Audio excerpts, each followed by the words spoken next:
Welcome to the Heavy Door Horror Podcast. Rated R. Under 17, not admitted without parent.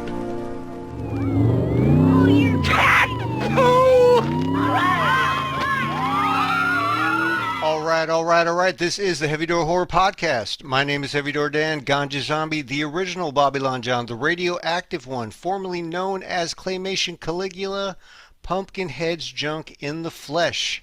Coming to you on December 2nd, 2025 from Hillbilly Gardens in Union City, California. In this podcast, we review and discuss horror movies from the cult and B-movie subgenres of horror, specifically focusing on trashy films from the late 70s and 80s, and who knows, we may even, dabble in the the early 90s here and there.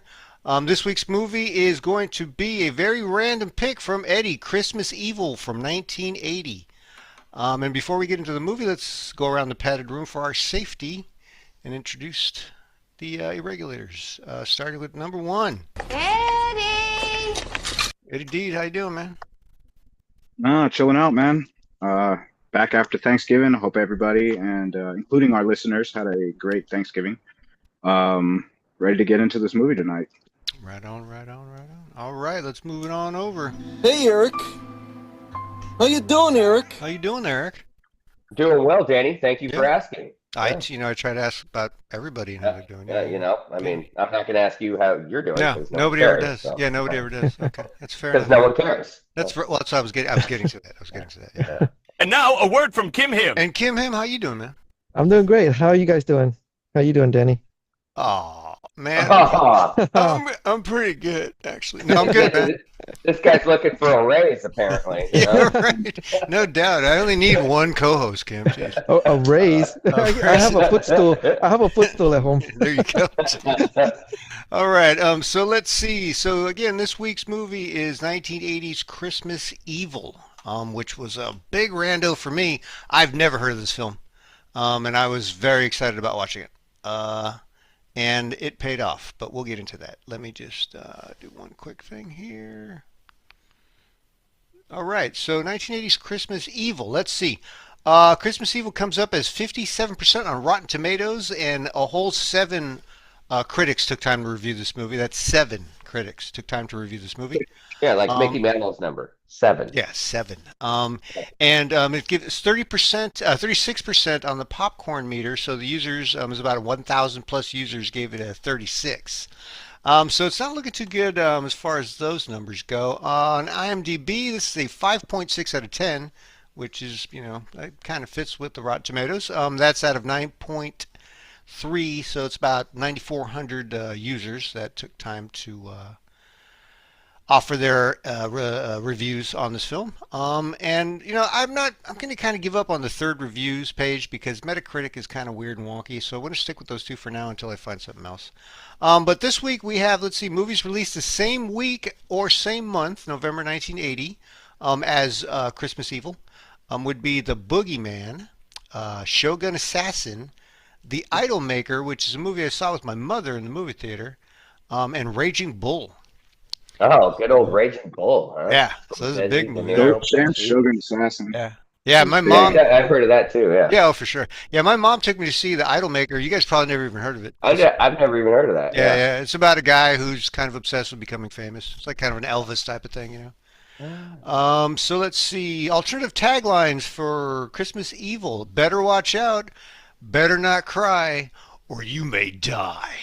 That's a good one. That's fucking awesome. I fucking love that right there. That's pretty good. Let's see. So, and there's also You Better Watch Out, which is by itself. And then another one was He Knows When You've Been Naughty, which kind of sounds like a porno to me. But anyway. I'm sure it's probably been used. Yeah. In other markets, you have, it was also called You Better Watch Out, as well as Terror in Toyland, which doesn't really apply. He did work at a toy factory. Yeah. Oh, there you go. Okay, I guess that's a good point. Yeah. And then in Spanish-speaking countries, it was Navidad Sangrienta. So Christmas Blood, I guess is kind of what that works out to. Yeah. Let's Bloody see. Christmas. Bloody Christmas. Bloody Christmas, yeah, more or less.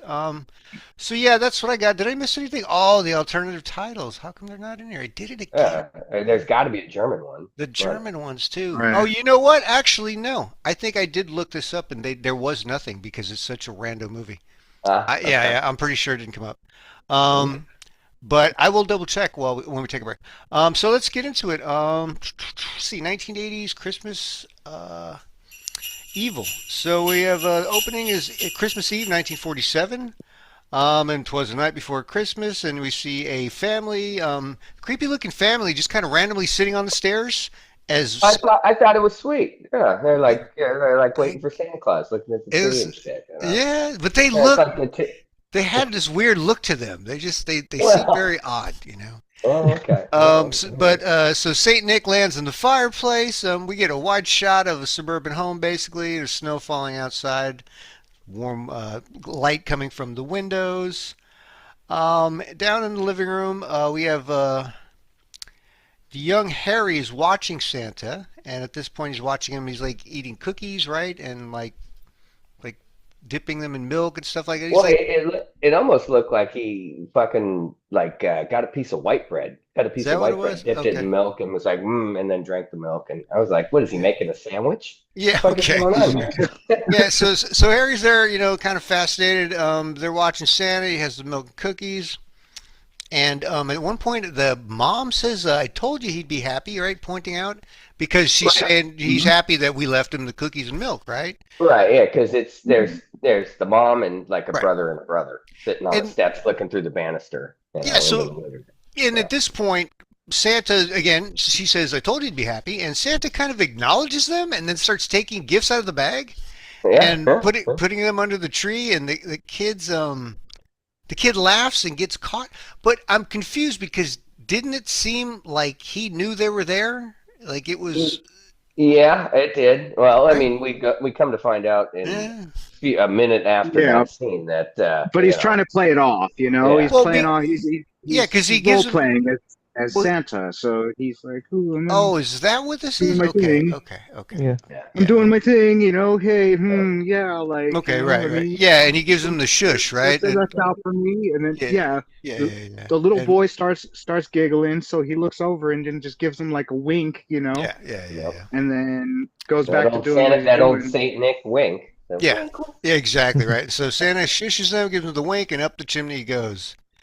And at some point, one of the kids says, that wasn't Dad or whatever. And I think it was it Billy that says, or no, Harry says that wasn't Dad. And Billy says, no, it's not Billy, it's Phil. Is his name Phil? Yeah, his brother. Younger brother is Phil. Man, I wrote Bill the whole time, so I have to work that one out. You're an asshole. That's why we're here. That's exactly. So basically, Phil says, you're crazy, Harry, you know, and you don't know nothing, Phil, and it goes to cover his mouth or whatever. So anyway, Harry walks down. Now Harry's walking down the hall, so Santa's left, and Harry's walking down the hall, and he sees Mom fooling around with Santa. Yeah, has Santa really left? Because his face is up in her junk, dude. So, right, so... He's pretty biggy. Yeah, again, a very... Yeah, a very inexplicable moment where she's just there in a nightgown with the garter belts on, right? And Santa is just on his knees with his face in her crotch. But they're not doing anything else other than just like slightly gyrating, right? You know? Yeah. It's another. I was building up the moment. I was like, is he about to lick her? Well, yeah. Like, oh, damn. Yeah. So Santa's acting like a horn dog with nose in Mom's crotch. His mom laughs all creepily and shit like that, right? It's all very fucking weird. And that's what I asked. So what the hell are they supposed to be doing? Because they're not really doing anything. So yeah. So you see, it's foreplay, Danny. That's what they call foreplay. Oh, man, 1980 sucked, man. I'll tell you what. Dude, sudden handheld close-up of Harry's shocked face, and Harry takes off running down the hallway. And we see a quick cut to him fleeing up the stairs, off to his room. That whole thing just really freaked him out. So now he's up in his room, and Harry grabs a snow globe and sits and thinks about Mom and Santa, and just kind of sits there and dwells on what he just saw, right? He's traumatized. He's fucked, man. He's like, you gotta get that. Santa's banging my mom. Like, wait a minute, like you got to get that I out thought of your Santa head, was man. real. Yeah. says he's real, all right. Now he's with my mom, dude. So- I mean, I guess hindsight, and a good side of it, maybe he'll get more presents. But I don't know. Sure. I don't know if that works. Yeah, out that's one way to look at it. Exactly. Yeah. I mean, So, but as a 7-year-old, you probably don't look at it that way. So in all of his anguish, Harry throws the damn snow globe across the room, bounces off, or throws it down the ground, whatever, it breaks open. And he looks down and picks up a piece of glass. And we switch back downstairs. We see Mom and Santa are still gyrating, right? And then switch back upstairs, and Harry takes the piece of glass from the snow globe and slits his wrist, right? It cuts his hand. It's just his hand? Okay, yeah, okay. I think it was just his hand, not his wrist. Okay. And that's when we get... Yeah. And that's when we get the credits where, I don't know if you noticed, the movie was titled "You Better Watch Out," right? Better watch Oh, I out. missed that. No, Yeah, I missed that. It wasn't. I was busy writing these stupid notes. Yeah, I was waiting for Christmas Evil to pop up, and it never did. Yeah. Yeah, okay. Yeah, Um, it popped up like You better watch very out. crudely. Yeah, it looked all hella ghetto. Yeah, It's like if you weren't paying attention, you'd miss it because it's like in the early credits, you know, yeah. So now, opening credits. So now, fast forward to the present. Again, that was, what was it, 1947, I believe? 1947, and then bam, you get a shot, and it says present day on the bottom of the screen. And assuming it's 1980, right? Yeah, right. And so some fucked up music starts playing out of the stereo next to his bed. It starts playing Christmas music, right? And he basically, so we're with Harry, grown up in his apartment, and he basically wakes up to some fucked up Christmas music, and he's basically already kind of half dressed like Santa, right? He's already kind of got. He sleeps in like red, you know, not silk, but silk-looking pajamas with a fucking Santa cap on. Yeah. And I wrote down, this dude likes Christmas. He fucking loves Christmas. Yeah. He fucking loves it. He even reaches over, I think even before he gets out of the bed, he reaches over and drops the needle on a record, and it's red vinyl, and it starts playing Christmas music. Right. Yeah, I thought that was pretty cool. And so, yeah, you know, we get to see Harry's apartment. Basically, we see his Santa posters, toys, Christmas clutter everywhere. Like, the whole place is just, it's a guy that's sickly obsessed with Christmas. And he's got a chalkboard, a little chalkboard on his wall, and written down, it said, at this point, it said 55 days. Oh, shit. Jesus Christ. In the background, on the wall. Yeah. And so, Harry kind of throws his shit together, and he's off, right? Heads out of his house. Well, he goes to shave, and I was like, he used so much shaving cream on his face. I was like, this guy loves shaving cream. Like, what the fuck is going on? And I think he was trying to look like Santa Claus. He cuts himself with a razor, and like the blood fucking trickles down, and he has a flashback. To when he cut himself with the fucking with the glass. Yeah, and even gets a little bit of flashback of Mom and Santa getting it on again, right? Yeah. And so, we're kind of already pretty much understanding that Harry's a little off. No, he's not. He's not dealing a full deck. Yeah, they even add a little like fisheye lens distortion to kind of give you that kind of instability, kind of he's crazy, kind of thing going on. So now we cut to a scene where, and I didn't realize, this is a weird ass scene. I didn't realize it until after the fact, but it's Harry. Yeah, you mean when he's up on the roof with his binoculars? So we cut to the next scene, and it's a guy on a roof with a telephoto camera, with a telephoto lens, right? Yeah. And he's up on a roof with this camera, and he's spying on the building across the street. And he's peeping, I wrote down peeping Tomlinson. But he's like talking to himself under his breath. But basically, what he's doing is he's looking at all the different kids. Not just kids, because he doesn't even stop. No, he's looking at just kids. And it's only kids. Okay. Initially, I thought maybe he was going to be peeping on chicks. Okay, maybe that's right. But no, he's like whatever their names were. I wrote them all. Yeah, down. it was. I got it here. Susie. Yeah. Moss was the one who was. You got Susie Lovett. You got Moss. Garcia. Moss Garcia. Okay. And those are the two main. And Moss Garcia is there playing with. So little Susie's like just being a sweet little girl, minding her own business, right? Brushing her Dolly's hair, yeah. And we cut over to what's his name, Moss who? Moss Garcia. Moss Garcia, and he's in his room looking at a Penthouse magazine, and he's even taking it so far as to cut out the centerfold. Yeah, those are the only boobs we see in the movie. In the whole movie. That's true. That is true. It did get a little. It is. It's a bit nipply out. I mean nippy out. That's funny. That scene's almost not even worth that sample. So basically, what we're led to understand is that Harry watches neighborhood kids with these, with this telephoto camera, and basically what he's doing is seeing who's being naughty and who's being nice. Yeah, because the next scene, we break back to his apartment, and he busts out his motherfucking books. He's giant. Naughty list. No, because he's flipping out. And his nice list, and he opens them up, and they show the writing. I mean, he's got beautiful penmanship. I'll say that. Yeah, the sure. penmanship was top notch, and he is cataloging what these little fuckers are doing. Yeah. So he goes in and he opens the book to a message, right? And he said, there's names with notes on them, and he wrote underneath one of them, was it the Moss kid? Garcia kid. He writes impure thoughts, right? I think on his page. Throws rocks at dogs. Yeah, throws rocks at dogs. Has impure thoughts. Improper hygiene. That's awesome. These kids are like 6 or 7. Yeah, they're maybe 8. I mean, they are fucking. They're young. Yeah, you're not supposed to be pointing cameras at anyone under 18 to begin with. It's against the law. Oh, no. No shit. Unless you're the guy taking photos at Sears. Or if you're a parent or a guardian. But if you're just a dude on a roof, I'm pretty sure that's a felony, man. Yeah, I'm pretty sure. So let's see. Even back in 1980. Yeah, sure. Yeah, right. Yeah, that's even then they knew it was bad. Yeah. This is not some woke shit. This is always a thing. Yeah.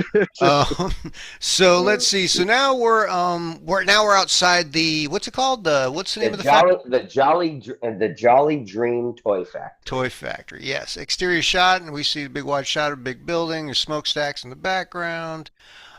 We go inside and we see it's basically kind of like some stock footage of people in a warehouse. I mean, it's not stock footage, but it may as well be stock footage. There's like 4 conveyor belts, like exactly. And everybody's 5 feet apart and pretty much grabbing a toy and putting them together. Yeah. It's like it's like a training video for a new employee, kind of background film type shit. And Harry's like inspecting toys and stuff like that.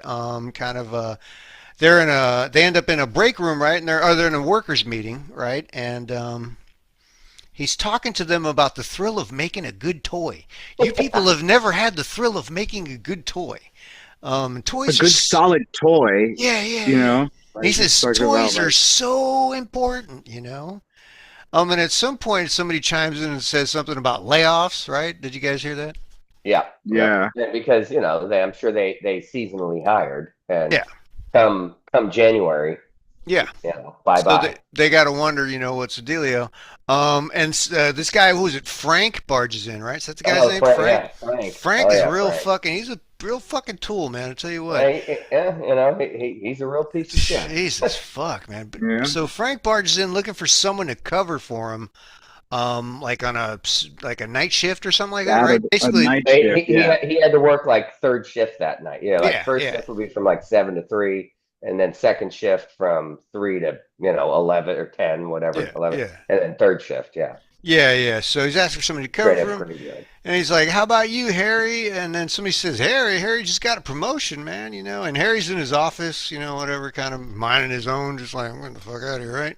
He's punching numbers and shit. He's got his calculator. And, He's just trying to look busy and stay away from this whole possibility of having to work overtime. And he has did you notice they kind of. The cameras kind of went in on the really creepy looking fucking Santa Claus poster he had in his office. It was like it was a Jolly Dream promotional, like flyer or whatever, but big poster. And the Santa Claus, the guys. Yeah, dude, he had some fucking scary looking eyes, dude. That dude came down my gym like I'd shoot his ass, man. It was not the Coca-Cola Santa. No, hell no, dude. This is the Pepsi Santa for sure. No doubt. So the phone rings. It's Frank on the phone, and basically Frank tells me, I've decided you're covering for me, right? Isn't that how this all goes down? Yeah, well, he's like, hey, man, you said earlier how much you miss working on the line because now Harry is management. He's like, I'm going to give you that chance. I'm not going to give you that chance. I'm gonna make you do my job. You know, Yeah. I'm not coming in, motherfucker. Have fun. Yeah, and he basically says, "Yeah, have a nice weekend," and you know, and Harry has some statement there, but he even right before Frank hangs up the phone, he says, "You have a good time tonight." Like he's being a total dick about this shit. Oh man. And just Harry manipulated him into taking the shift, you know. Yeah. Oh yeah. Oh, he didn't even manipulate him. He just told him it's you. You go ahead and do that, bro. And Harry's management. Fuck yeah, I'd been like, motherfucker, I don't think so. You're not here. You'd be fired, bro. But so they're union workers though. Union. So that's a good point. Yeah, exactly. Yeah. So basically, you know, Harry's kind of beat down, humiliated by this whole thing as he ends up having to work the late shift, right? The work bell rings, and Harry takes his tie off and basically walks out of his office and walks right onto the assembly line and starts attaching little plastic men to plastic motorcycles. Yep. So over the shoulder, he kind of feels like his coworkers are teasing and dismissing him. It was a little subtle, but I was noticing it. So he finally finishes his shift and he heads out for the night. He's walking out down streets in the neighborhood, assuming he's walking home. And he was walking to some old bar. It's the Odd Couple Lounge. Yeah, the Odd Couple. He's looking in the window and then kind of comes around the corner and he's standing out in front. It's the Odd Couple Lounge. And there's Frank inside talking trash about Harry.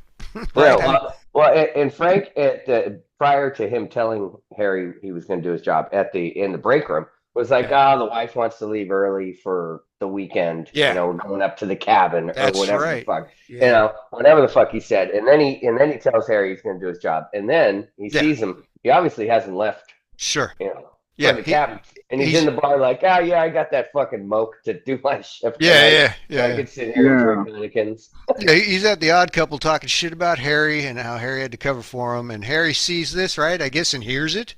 I guess he hears it. The window was open? Yeah, okay. And he runs down the street. He gets home and he's fucking furious.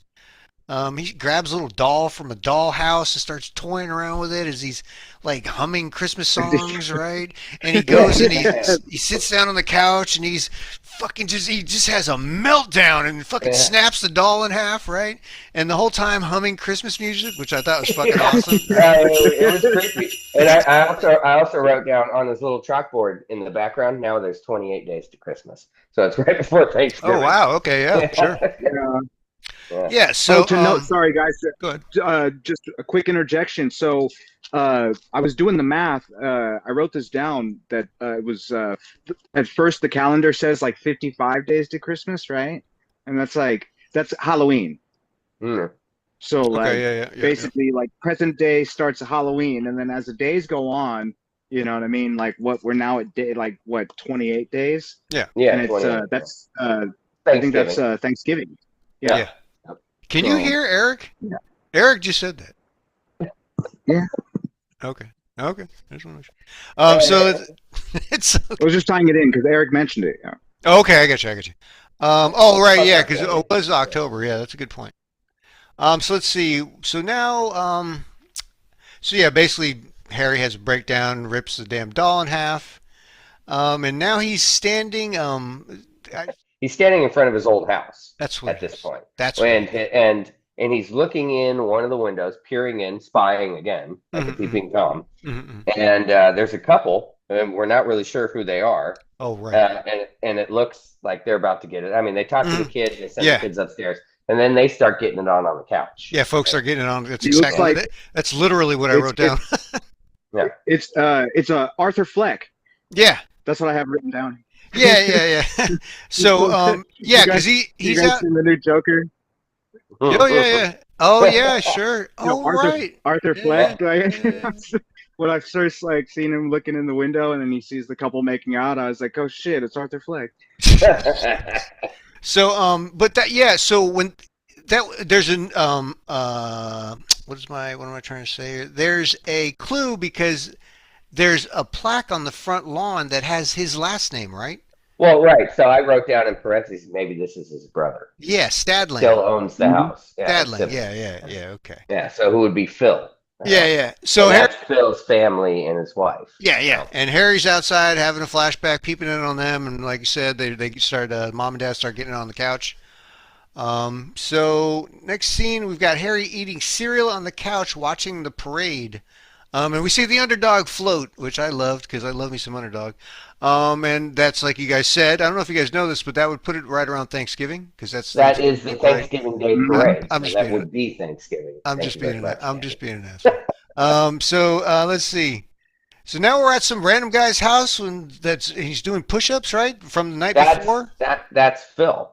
That's his brother. That's his brother. Okay, yeah. So that's the house he was just looking at. Yeah. That's the same, right? Well, I mean, to be fair to me, you got to admit, a lot of these people in these 80s movies kind of all look the same. They're all wearing the same kind of gray clothing. Don't be racist, Danny. Don't be racist. Oh, no. Well, I mean, I guess it could sound racist. These are all white people, to be fair. Yeah, I know. I'm fucking with you. Hey, if you come in this place looking for chicken, you better go somewhere else. But, so let's see. So we're at Phil's house, and he's like, they're upstairs in the bedroom, him and his wife, and he's doing push-ups. Wife's putting on stockings very sexily, I might add. And Dad's like watching her, and Dad's getting horny, you know. Well, yeah, I thought this might be where we get to see some itty bitty titties. There's something. His wife was part of the itty bitty titty committee, but but it was okay. Yeah. It didn't. Yeah, we didn't get there. It didn't pan out. No, it didn't pan out. But Dad's horny. The kids are watching the parade downstairs, right on the TV. And I wrote down getting it on again. And at some point, the wife says, "Do we ever know what her name is?" Anybody? Whose wife? Phil's wife. Phil's wife. I found this. I actually do have this. It's Jackie. Right? Yeah, that's right. That's right. Yeah, so Jackie's like basically telling Phil, promise me one thing, you'll leave Harry alone this year, right? More or less. Yeah. And this is when I finally wrote down, oh, it's Harry's brother. See, I was fucking confused. And it basically feels like he's so lame, right? Doesn't he say, right? Yeah, he's never done shit. I mean, working at the food factory. I guess he's management now, but whatever. He's he's my older brother. You know. Right, not too supportive, dude. So mom and dad come downstairs and they're talking about gifts. At some point the phone rings and it's Harry. And he's basically telling Phil that he's not coming to Thanksgiving, that he's made other plans. And he's never missed in on. Phil's like, wait a minute, no, how can you're always here. You can't miss this shit. What's wrong? And he tells them, tell the family I'm sorry. And he says, nothing wrong, I think Phil tries to dig a little, and Harry's like, there's nothing wrong, I just want to talk about it, whatever. And let's see. Yeah, so they finish their conversation, and then we move on, and I'm pretty sure then the next scene is Harry getting his Santa Claus outfit together. Yeah, so here he is, Santa. He says, Happy Turkey Day, Bill, goodbye, and he hangs up. And so let's see. So now we got Harry trying on a fake beard, right? Basically in the mirror. Is that what he's doing? Oh yeah, he's doing the whole deal. He's checking out fake eyebrows, a wig. That wig was fucking awesome. When he was wearing just the wig, he looked like a goddamn lunatic. Seriously. I even wrote down he looked bonkers with that wig on. Big smiley face.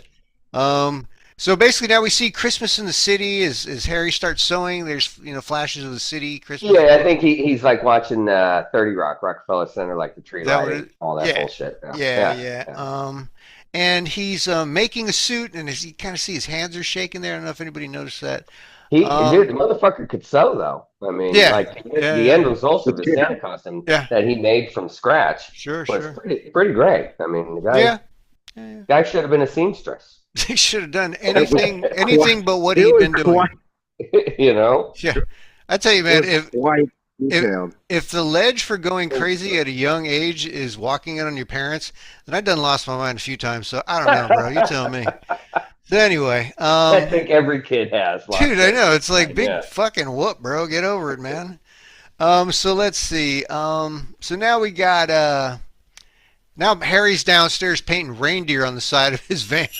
Right? I know. Well, it's Santa's sled. Yeah. I mean, on his white rape van. Yeah, his grape van. His grape van. Yeah. Sorry. He's doing it up. He's doing a good job too. Yeah. And he's going over his list of kids' names and the toys and stuff like that. Lots of details. Oh, yeah. So now we cut to Harry walking down the street, and we hear, "Hi, Harry," and there's like a group of people there, right? And I wrote down like, "Oh, it's a bunch of kids that are sitting on a stoop across the street," and they all said, "Hi, Harry." Ross Garcia and all the kids he spies on. And the camera pans over there. We see them all on the camera, and I wrote down, dude, it's like fucking the cast of Sesame Street or some shit. There was like one child from every nation on that fucking stoop. It was the weirdest fucking thing in the world, man. There was an Asian kid there. There was a little black kid there. There was a couple white kids. I think it's like Brooklyn or Queens. Yeah, sure. So I mean, it's a pretty diverse neighborhood. Sure. Yeah. And so, hi kids, and he kind of, I noticed he was kind of creeping on Susie right there for a second, which again is kind of weird. Well, he says, "Oh, you look great, Susie," and she's in like a pink long dress, jacket with a skirt on, and she gets up and curtsies. Yeah, that's right. Yeah. And then they ask him. Innocent. Yeah, sure. Okay, I guess. Well, I mean, these movies always go to the gutter for me, but I guess this one, we'll see. We'll get there. But at some point, they said, "What did you wish for today, Harry?" Right, or something like that. And he says, "I wished I was super magic." Yeah. Right. And we got to get that drop. And at some point, we hear Moss Garcia say, "I wish I had a lifetime subscription to Penthouse." and after the kids ask him what he wishes for, he asked them what they all wished for. Yeah. And Harry does not like that. Oh, he's internally irate. Yeah, he's internally irate. His fucking blood pressure is literally going through the roof. Garcia kid, I'm gonna get him. He's gonna get it, man. All right, let's take a quick break and we'll be right back. We love you. We love you. We love you as a listener. Yes, we do.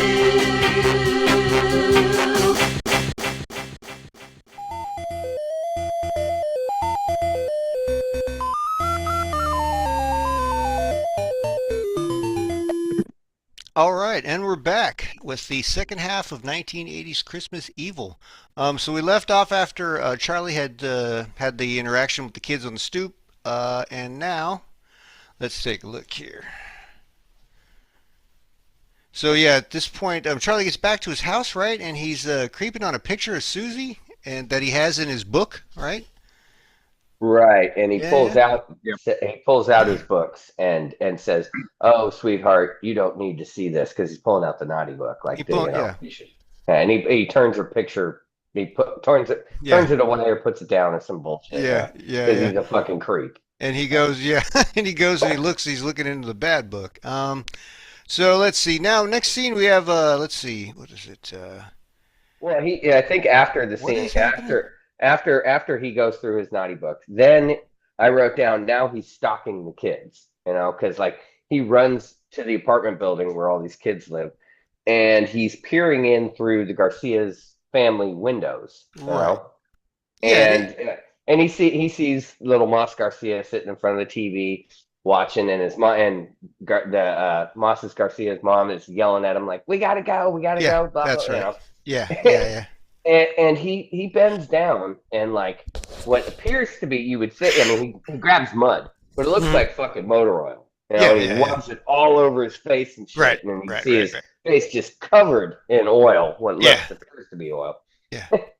And he goes to the side of the wall and puts his hands on it and kisses it and leaves an imprint of his hands and his lips. And he leaves this fucked up like image on the thing. It's like the most fucked up silhouette, or what do you call it, like impression of a person. Impression.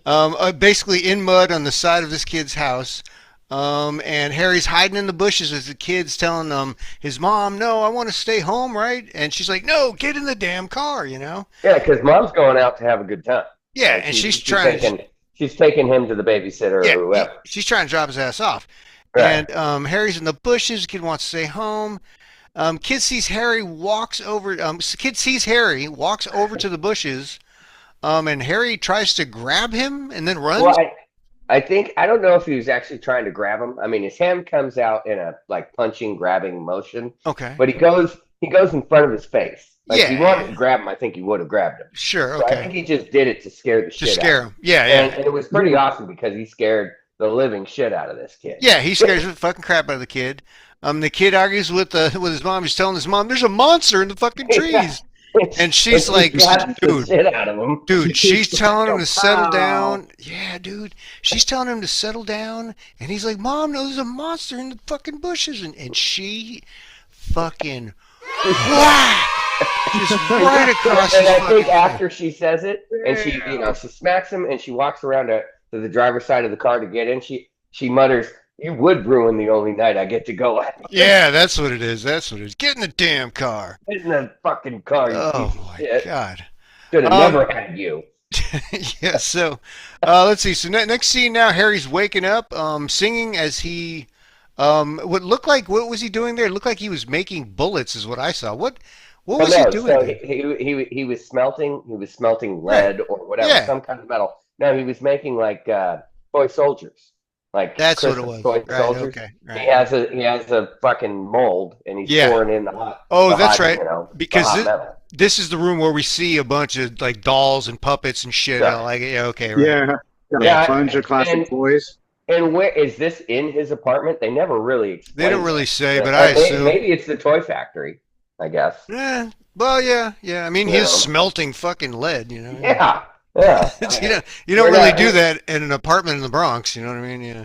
We're not really sure right. on the type of metal, but lead would be a good one for that.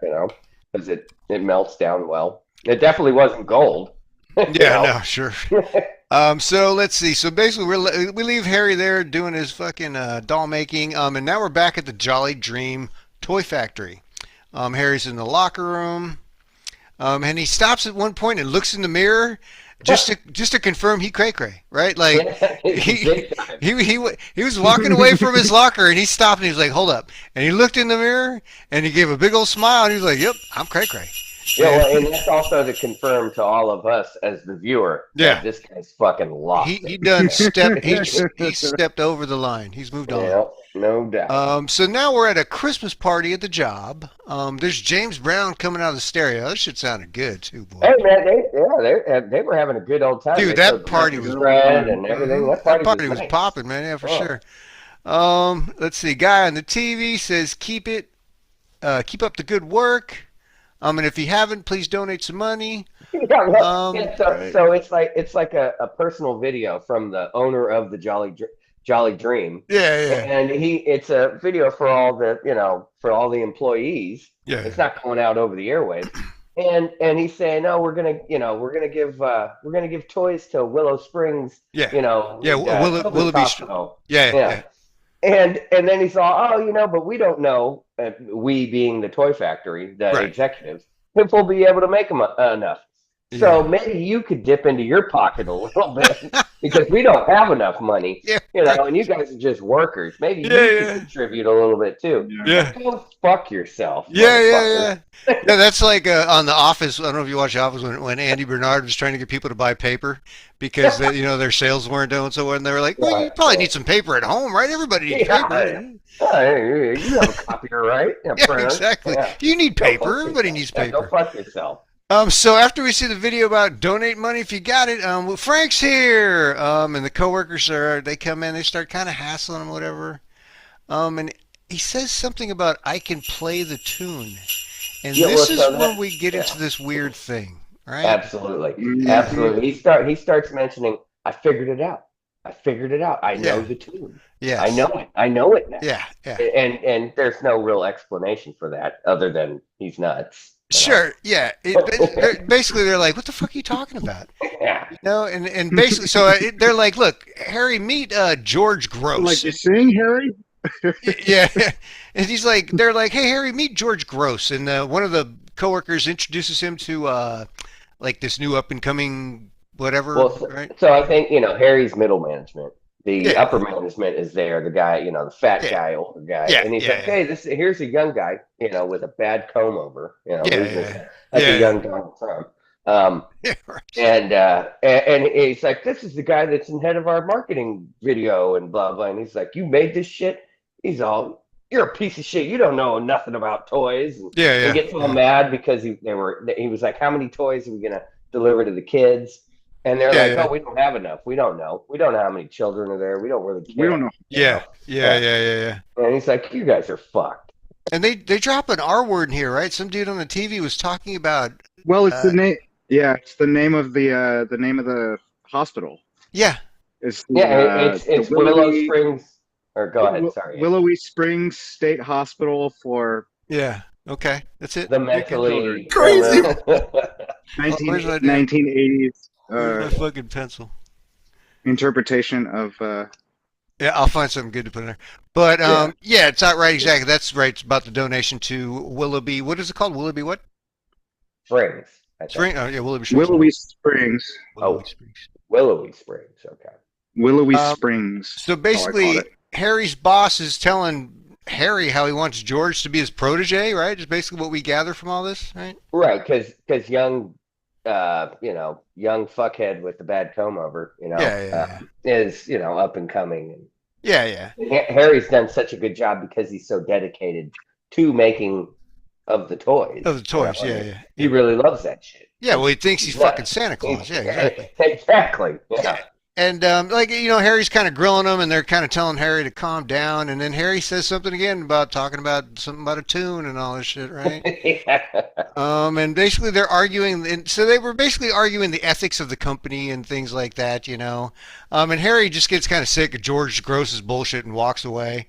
And he walks down the hallways like he's on a mission, and he finds some canvas, and decides that that's when he decides he's going to start working on a suit. Right, like right then and there, right? He had already started working on this. Well, but the canvas was for the bags, right? Yeah, that's what it was, right? Yeah. For the bags. So we get a wide shot of Harry starts stuffing. Basically, he makes a bunch of bags, right, and then just goes into the warehouse and just starts stealing toys, just stuffing these bags full of toys. Absolutely. And lots of them. He's doing God's work right there. Yeah. For these little kids. I mean, technically, he's doing Santa's work, but yeah. Well, whatever. Let's see. Back at the party, disco music is rocking. It's Xmas disco too. I don't know if you heard, but seriously, it was like jingle bells, jingle bells. Everybody's having a great time. They show shots of the bottles of booze getting poured. Yeah, the party's getting out of control. Guys dancing with bottles of booze. Like the company party's getting a little out of hand there, buddy. It's getting wild. So let's see. Somebody's fucking somebody they didn't intend to fuck that night. Oh no. Yeah. Exactly. Yeah. 100%. There's a lot of awkward looks the next day. Next work day. The next day, like, oh my God, what did we do? Oh yeah. Sure. So let's see. So now we see Harry has a bag. And he's digging, right? And he's filling his bag full of dirt, right? Right. And he's still singing while filling these bags full of dirt. He's singing Christmas songs. And at some point we see Harry's in the bathroom, and this is where he glues on his beard, right? And he has his moment. It's me, right? He's fucking tickled pink, man, and he's laughing. And we see some Christmas tree and some sort of like Central Park kind of thing, or wherever they have the big tree in New York. It's stock footage at Rockefeller Center. Is that what it is? Yeah, I'm not. I'm from there, but I don't know anything about that part of the country. I mean they put on a big production. I mean that's America's tree at Rockefeller Center. Sure. They've been putting it up for God knows how long, and they got the ice skating rink in front. So everybody comes out. They've probably been putting it up since Rockefeller's, right? So it's got to be over 100 years. You would think, since the center's been there. Yeah. And that's where NBC is and all that shit. Sure, right, exactly. Let's see. So we leave Harry. All this music swells, and he's just so excited about it. It's me, And so now we're off. Now we have a title card comes up, says Christmas Eve. Yep. And basically, we're panning around to a home. And there's a tree and presents. We see Santa Shadow comes in, and he has a knife, right? Well, so I believe he's back at his childhood home where his brother Phil lives, where he's broken in to his childhood home, okay, where his brother and his wife Jackie live with their two kids. And yeah, he starts pulling out presents, and they're all like tied up with twine. That's right. Yeah. And he pulls out a butcher. I mean, not a butcher knife, No, like a chef's knife. yeah, chef's knife. Yeah. Yeah. And starts cutting the twine Yeah. to lay presents around the tree. Yeah. And then he's not very subtle or gentle about it either. He's kind of tossing them. Yeah. Shit. Yeah, and doesn't he accidentally break like the little head, the motorcycle guy? He accidentally busts the head off it. And he throws it behind the tree. Yeah. He just kind of laughs. He's like, fuck it, they'll get over it, whatever. And so the kids are sleeping. And out the front door he goes with the gifts, right? With some more.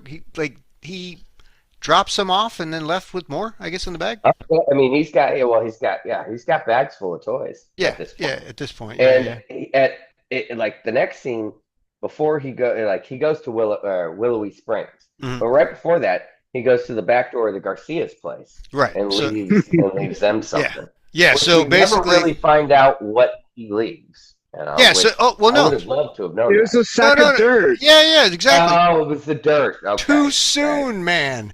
So basically, so we seen to a fucked up van, and he's back at that kid's house. It's the fucking kid that got smacked in the face. Yeah, the kid that got smacked in the face, right? Yes. And basically he leaves him a giant bag of dirt outside his window.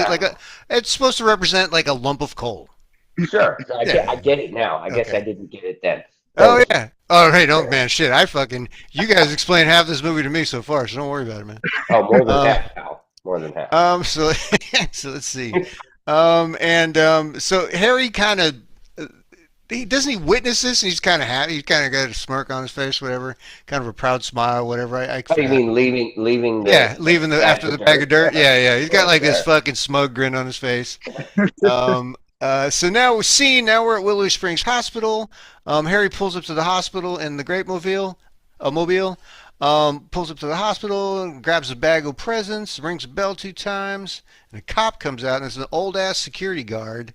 Dude, the security guard was ancient. Yeah. I swear he looked so familiar, the actor. But I never placed him. Yeah. Well, we can look it up. It's old, that like literally like a 80-year-old security guard comes outside. I mean, who it reminded me? It looked like Stan Lee in his last, right. Like his later days. That's right. He looked pretty bad, man. Yeah. And basically, Harry's like, "I've got toys for the kids," and the guy's like, "Are you wacko?" This security guard is having none of it. Yeah, you know what fucking time it is? He reaches for his gun at one point. Oh, he's got his hand on his pistol. Yeah. And basically he's like, I'm in a hurry, but I have good intentions. I have gifts. And the security guard's kind of like, okay, hold on, wait here. So Harry waits outside and he hears a bell, and he says Merry Christmas over and over, and he's saying Merry Christmas, and it starts. So that's what it is. So he kind of wanders off and gets sidetracked. And he's standing there and he's saying out loud, "Merry Christmas." He's got to find his voice, man. No. He hears like jingles. Well, okay. Right? Okay. Yeah. And he says, "Merry Christmas" again, and he hears there's more jingling. All right, and he says one more time, "Merry Christmas," right? And some jingling, and then it starts snowing. See, I think this is the tune that he's talking about. Okay. Okay. To find his voice. That he just said, yeah. This lunatic thinks he just made it start snowing. Okay. With his tune. Yeah, you're probably. You know what? In his mind, I think you're probably correct. You know what? I'm proud. I literally just figured that out. Just so you know. So, and as I said, he thinks he made it snow because it started snowing. So he has a whole van full of gifts. So the staff comes out basically, and he opens up the van. They start unloading all the toys out of the van. And Harry laughs like a fucking maniac. He's loving it. He's loving every moment. Yeah, of it. and the staff of Willowy Springs is ecstatic. Yeah, I mean, they're like, "Oh my god!" Yeah. They're very appreciative of what he's doing. Yeah. So Merry Christmas, and Harry is off. And he has a flashback as he drives, and I'm assuming it's back to his mom and Santa. And every time they show him in his van, he's humming, you better know. Oh, yeah. But he's banging on the steering wheel. Like, Yeah. Oh, man. So now we're at a church, and there's people at a midnight mass. Yep. And the church is outside. The church is there. Harry's outside the church. And basically, we get a wide shot of the parishioners leaving the church, basically, right? Yeah, well, they before that they show the people inside the church, and you see George Gross and old young Donald Trump sitting See, next to I him, did not catch you that know? part. Yeah. Okay, yeah, And so all the executives, Yep. that he disliked from his Sure. company are in there at midnight mass, and then Sure. yes, and then they all start filing out. yeah. So, they all start filing out. And at some point, they're just talking. So some kids start talking shit to him, or is this? Well, I mean, they're like young adults, but Yeah. and their wives. And Yeah. he's like, "Oh, look, it's Santa. Oh, hey, would you, and they're all being real dicks, real Yeah. fucking dicks, Yeah, Real really. pompous, fucking assholes." dicks. Like, why Yeah. are you hassling a guy dressed as Santa during Christmas? Like, what the fuck? Well, they get what they come for. Yeah, They sure. come around. Yeah, they fucked around and found out. Yeah, they sure did. So basically, we get an extreme close up of Harry's eye twitching, and he kind of tilts his head down to a gloved hand. He's tightening his hand, and he says, "I have something for you," and bam, he gets a fucking Wait, before that. Oh yeah, go ahead. He slowly reaches back with one hand to his bag and then pulls out the toy soldier. Oh, yeah. That he made. That's Yeah. what it was. Yeah. And then just Yeah. straight He says, forward. he says, "I have Into something the guy's for eye. you," and bam, he fucking stabs him in the eyeball. And then after he stabs him in the eyeball, the guy goes down, and Harry pulls out a hatchet. Oh, Right? yeah, he pulled out an axe or a hatchet, yeah, To the And- fucking and- head, right? Yeah. and completely It annihilated. was a very this guy's ornate. skull. It was like had the candy cane handle and everything, Okay. you know. Put So his fucking hand straight up in the air and just whack.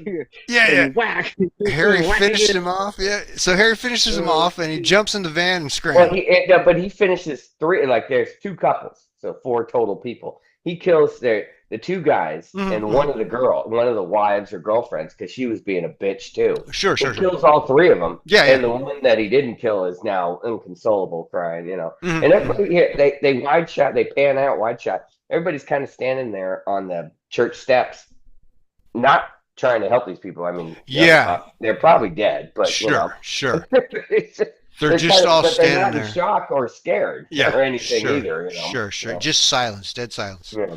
I think they're up for an award this week. Yeah. So let's see. So Harry jumps in the van, takes off. People are screaming, running out everywhere, all freaked out. Girls scream. There's one chick who's just screaming at the top of her lungs 2 or 3 Well, that times. was the one who didn't get killed. Is that out the of one? four. Okay. Yeah, She's, out of the four. She's Yeah. just like, yeah. Why did I get away? Right. And we pan across the ground and we see the toy soldier. He's just out cruising around. Yeah, but before they leave the scene, we see the toy soldier and the dead bodies, right? Like we see the toy soldier, and then we see there, like you said, it's like at least 3 people dead. Yeah. Oh, yeah. Yeah. So now Harry's driving around like a fucking lunatic, and he's looking for someone to slay. I wrote, get it? And he pulls over to take, and then he stops and pulls over to take a nap. Yeah, the police in this movie, and again, I'm assuming they're in Queens or Brooklyn, are non-existent. I mean, as far as, they're just not around. Sure, yeah. Which is pretty wild for New York City. Yeah. So he pulls over to take a nap and hears music, and he starts walking towards the music, right? And that scene just kind of ends, right? Well, that's when happens? he stumbles upon. That's where he stumbles upon that family community Right. gathering at Okay. a community center. Yeah, he and peers in. he He looks peers in- in, and two people that were there see him like through the window, and they're like, "Holy shit! There's a Santa. Let's bring him in." Yeah. They're like, we caught you. And- now you gotta come in. And one of the people that brought him in was the gentleman actor that was in Scarface and also in Breaking Bad. In Breaking Bad, he's what's his name's uncle? Hector Salamanca. Hector Salamanca. Yeah. Sure. His name's Mark Mangles. I Sure, was like, sure. holy shit! Yeah. Yeah. That guy didn't he just die a couple years ago or something like that? He may have. Let's Yeah. check it out. Yeah, so he died in 2023. 23, yeah, that's about right. Yeah. Harry looks. Yeah, so Harry sees a window. Looks through the window looks the party through the window. People dancing. Harry likey. Guy sees Harry, dancing in the window. They go out to greet him. They're laughing. They drag him into the party. And like he said, we've caught you. Look who's here. And Harry's entering. And Harry walks in like he's a fucking celebrity, and he's fucking loving every moment of it. And he's like, Merry Christmas. And the kids show up, and Harry says, let's see what Santa brought for you, right? And so kind of scene, right? It was a good Santa. I mean, that was a jovial party. Everybody was having a good time. He had a good time. Yeah, he felt like a celebrity. You know, it was his moment. Yeah. So now we're back at the church, and we see the two detectives show up. People are talking about a suspect. The cops stop to talk to the priest, and it's not a lot back and forth here, right? It's just kind of like, I'm gonna guess everybody said he was dressed up like Santa, kind of bullshit.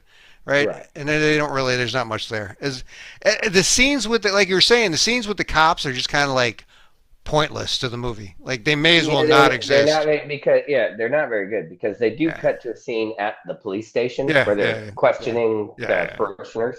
And one thing that was kind of cool is one of the detectives was Detective Gleason was actually this dude named Raymond Barry, who's been in tons of shit. He was in Walk Hard, the Dewey Cox story. He was his dad. He was the wrong kid died. But the wrong kid died. Sure, yeah. And he's been in tons of other shit too. Yeah, it's an old enough movie that, there's people who ended up having careers, Yeah, absolutely. So we're back at the party. Harry is loving being Santa. He's happily dancing, jovially dancing, handing out gifts. There's some people square dancing at some point, and Harry's loving every minute of it. I don't know if anybody noticed, but the music was like a Jewish Christmas jam. It was like klezmer Christmas. It was Christmas music, but they were playing it with Jewish instruments. It was very weird. Well, they showed somebody with a saxophone. Like it was all instrumental, but it was like it was almost like klezmer music. Hey, Kim, are you still with us, Kim? You over there? Yeah, I'm here. Oh, okay. I was just eating. Just finished my dinner. So you eat on your own time, you piece of shit. All right. Yeah. So basically, he gives the speech to the boys and girls about stay good and all that stuff. Well, he creeps them the fuck out. He's like, hey, he does say like, if you're naughty, I'll fucking find you. Yeah, and then there's a good pause. Yeah, he said. I got it right here.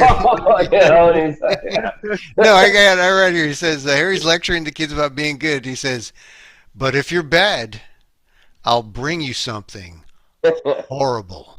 Yeah. And everybody, and not only the kids are forgetting, all the parents, everybody in the hall is like, a good 3, 4, 5 seconds. Good pause. Yeah. And then he goes into his jovial laugh. Yeah. His Santa Claus laugh. Yeah, and there was a couple of parents there that were kind of like, ha ha ha.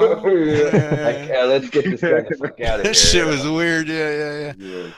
So he freaked everybody out. Adults are exchanging uneasy glances. The camera. At some point, you see the camera angles kind of drift off a little bit. Again, just kind of adding to him kind of losing it. Is the kind of vibe. And he laughs and says a toast to Santa or whatever, and they Merry Christmas. And Harry exits out the back of the party to his sleigh, to his grape van. And he jumps in there and takes off driving, and he's like, on Dasher, on Prancer, and he's all and all this shit, right? And again, so now he has a flashback to coworker anger, right? I'm thinking about Frank. Yeah, he's thinking about Frank again, right? Yeah, okay. So that's when he decides to go visit Frank. Oh, yeah. So Harry shows up at Frank's house and, really not too concerned about being caught because he's there with a ladder, just, doing his thing. And his grape van. Yeah, in the grape van, It's been driving around town. So he takes the ladder and he takes the ladder and he climbs up on the roof. This is ridiculous. Yeah. And so look here. So I said to myself, and I wrote it down. I was like, is he gonna try the chimney? Yeah. I was like, what is this guy fucking thinking? And the next thing I wrote was, batshit fucking crazy, right? And then I wrote, down he goes. Yeah, it was like, yes, he is going to try the chimney. Man, and then he was motivated, And then I wrote, hiked up there in the snow. Stuck? Right? Well, does anybody know how chimneys work? Like, they're not that big.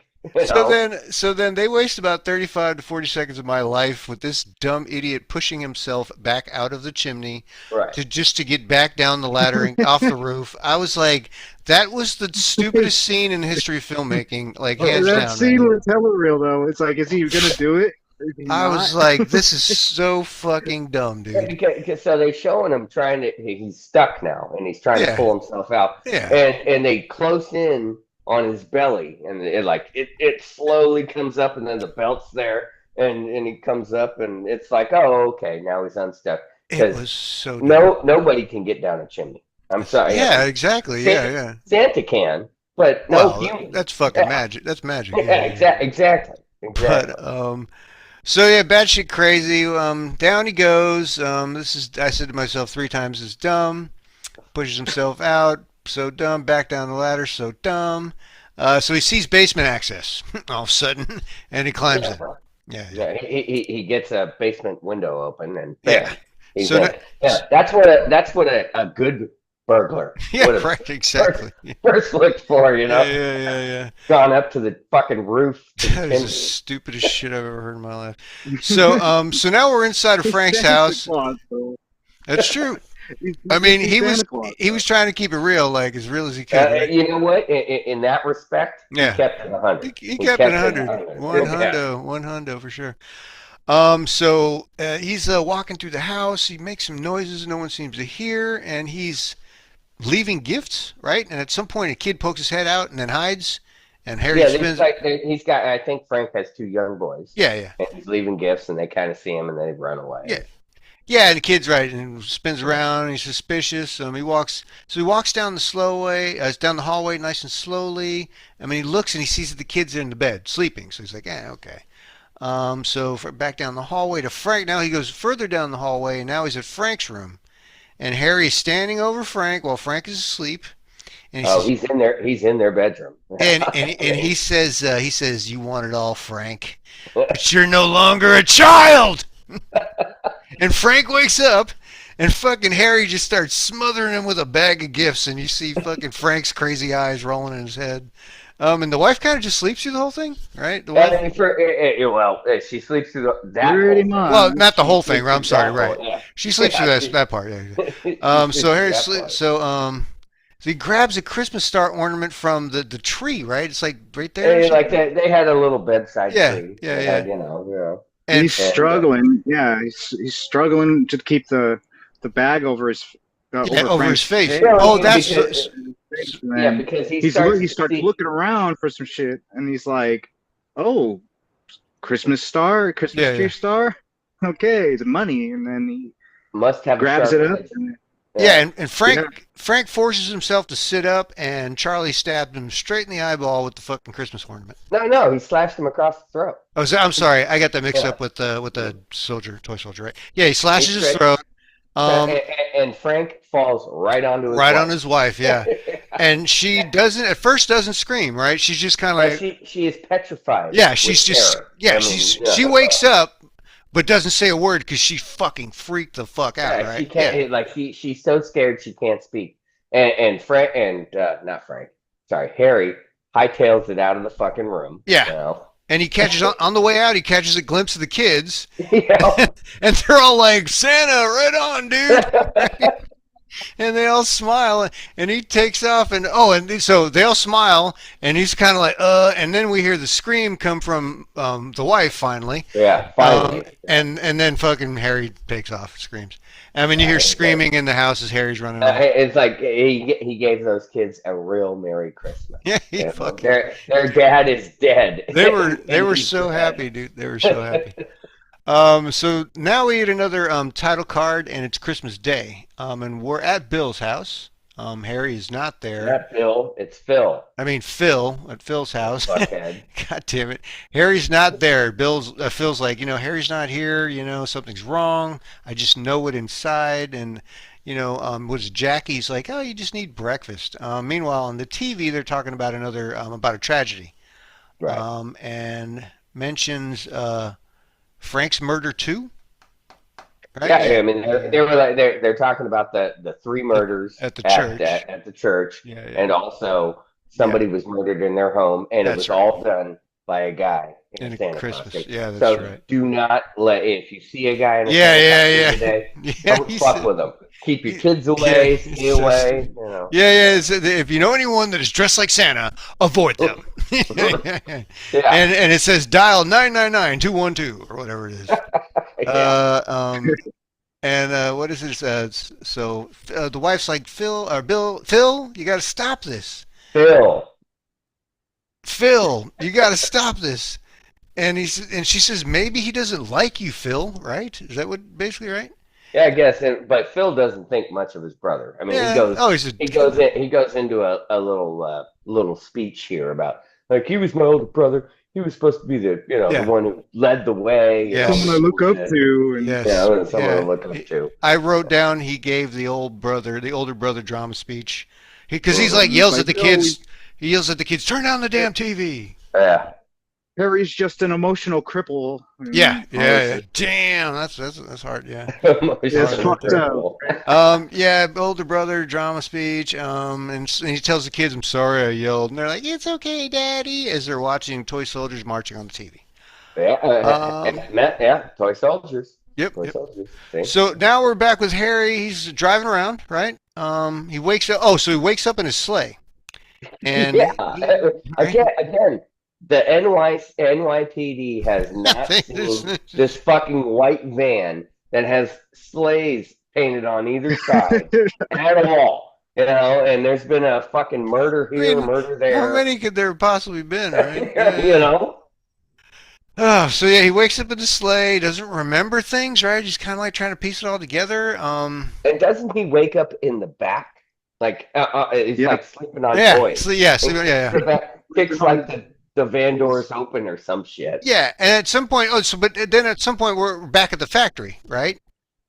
Then he goes back to the factory to grab more toys. Yeah, but then doesn't he start turning on the machines and like some of the toys are falling off and breaking and stuff like that, right? Yeah. Well, he goes in and he starts to see like those low quality toys. Yeah. And he's just like starts breaking them, those planes, he starts picking them up and he's just like pissed off. He's like, these flimsy toys, it was like no quality, like it's just And he then he goes into his little Oh, go ahead. No, I was gonna say, doesn't he take time to go up onto like a scaffolding and like look down at what he's doing and all this, right? Because like he's running all the shit and all the toys are breaking as they're being destroyed. After he starts breaking those other toys, he goes down to the exactly.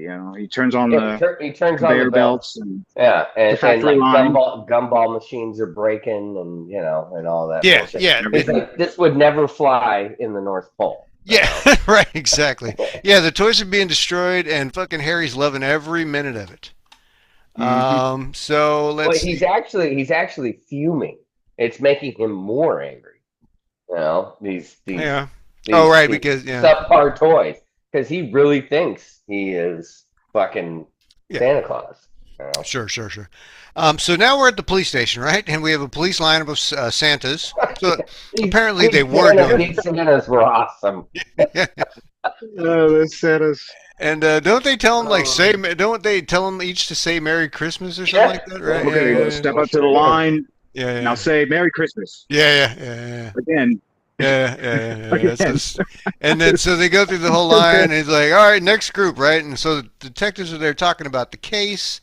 Meanwhile, in the background, we notice that Frank's wife and kids are there, right? And she's basically back there all freaked out. What is it? I wrote down something about making a list of jokes made by the detective, right? Because aren't they just constantly cracking, like, it's all wisecrack Santa Claus jokes all? Yeah, I mean, everybody's right? It's just very silly, very inappropriate in front of the wife and all that stuff, right? Let's see. So... And then at some point, I read, I should say, that they had mentioned something about how the van had now been put on a bolo. I didn't hear that in the movie. I didn't hear that either. Yeah, but that came up in some notes I found. But who knows? Okay. So now we're at Phil's house. Well, Jackie's. That should have been done like 12 hours prior. Yeah, right. Exactly. What are we doing here? Yeah, for sure. So now we're back at Phil's house, right? And Jackie's kind of pacing, and the phone rings, and it's Harry. And Phil grabs the phone, right? And Harry's like, I can play the tune now, Bill. Yeah. Right? Yeah. I figured out how to play the tune. He says He says that's the difference between us, or we could start at the penis. No, but then says, stop making me feel guilty or whatever, right? And he says he's like, it's okay, Phil. I'm gonna play my tune now. You don't have to worry anymore. And he hangs up the phone. And Phil pleads to no one on the phone because Harry has already hung up. So next scene, we got Harry he's back in his car whipping reindeers, on Dancer, on Prancer, and all this shit, right? And as he's driving, he hits a fucking snowdrift, right? And he gets stuck. So he gets out of the fucking the sleigh mobile, and he starts walking around the neighborhood aimlessly, just kind of laughing to himself. At some point, he stops and looks up at the fakest full moon I think I've ever seen in film. Holy shit! This moon. It was obviously just a spotlight. It was exactly, 100%. Yeah. It was a spotlight. It's so stupid. And they zoom in on it too. Oh yeah, 100%. They show his face. They show the moon. Then they show his face again. They zoom in on it. It is literally just a round light. Is all it is. Yeah, it was so bad. I thought for a second we might see like a Santa Claus and reindeer fly across it, okay, Sure. But no. There's kids and families kind of wandering in the streets. Well, so he's wandering the streets, and all the kids he's been spying on find him. Yeah, those are the kids. That's what they are. Okay, little Moss, and all the other kids because he's in his neighborhood. Yeah, and they walk up to him and they said something about like your suit's all dirty, right? And Harry mumbles something about stuck in a chimney. And he had blood on the shit. Yeah, and then Harry, but Harry mumbles something back to him about pollution or something. It's just like, no, right? No, there's a lot of pollution coming down from the North Pole. Yeah, that's right. Yeah. And the parents realize what's going on and they start panicking, right?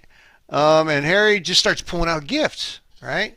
And so basically, now there's the parents are trying to get the kids away from Harry because they've realized who he is and all this. They just know that they should keep their kids away from Santa Claus. Well, they probably may have heard about the Bolo and the guy that did the murders and stuff, right? Maybe. Sure. Oh no, definitely. Yeah. They were like, hey, if you see a Santa. Yeah, exactly. Stay the fuck away from him. Yeah, you see a Santa, say something. Yeah. And at one point, some guys like, no, they're trying to like give him space and like, just come on, get the kids, leave the kids alone. And this one guy pulls out a fucking switchblade and and he's like, no, he says, I know it's him, man. That's a dude, right? Yep. And he says, and basically, Harry's like, I don't need any help. Don't come any closer, right? And he starts hiding behind the kids. And the guy who pulled the switchblade out, I'm pretty sure was little Susie. That Harry was, thought was the greatest girl ever. Yeah. That was her father. And that's her dad. Yeah, that's her dad. Okay. Yeah. And he's like, he pulls out the switchblade and hits the button and is like, I'm gonna fucking get this. I'm gonna do this, dude. Yeah. So let's see. So he's hiding behind the kids now. And he's like, look, they love me. It's a very uncomfortable situation, And the little girl like screams at her dad, I guess, says no, and basically they're trying to protect Santa, right? Yeah, they think it is Santa.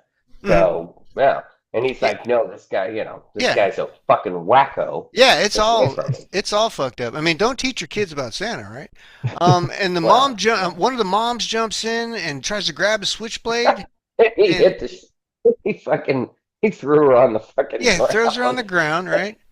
And Harry flees. And he tries to stab like 2 or 3 more people, right? Well, they have a bit of a fight. Like there's an there's a melee sort of, and little Susie, as the melee is happening, the knife drops. She picks up the knife and runs it over to Harry and hands it to Santa Claus. Yeah, sure. Santa Claus. Like, we can trust you. You're Santa. Right. Susie grabs a switchblade and gives it to Santa. And then at that point, Harry flees, but doesn't he take a few swipes at some people on his way out? Well, the guy who had the switchblade, Susie's father, kind of wrestles him for a second. Yeah. I thought he was going to kill him. Sure. I thought I was very surprised nobody died during that scene. I was extremely surprised. Yeah, and yeah. very disappointed that Yeah, nobody died. And because we would have got to see these kids like, Yeah, sure. If they fucking would've been blown great. away. Yeah.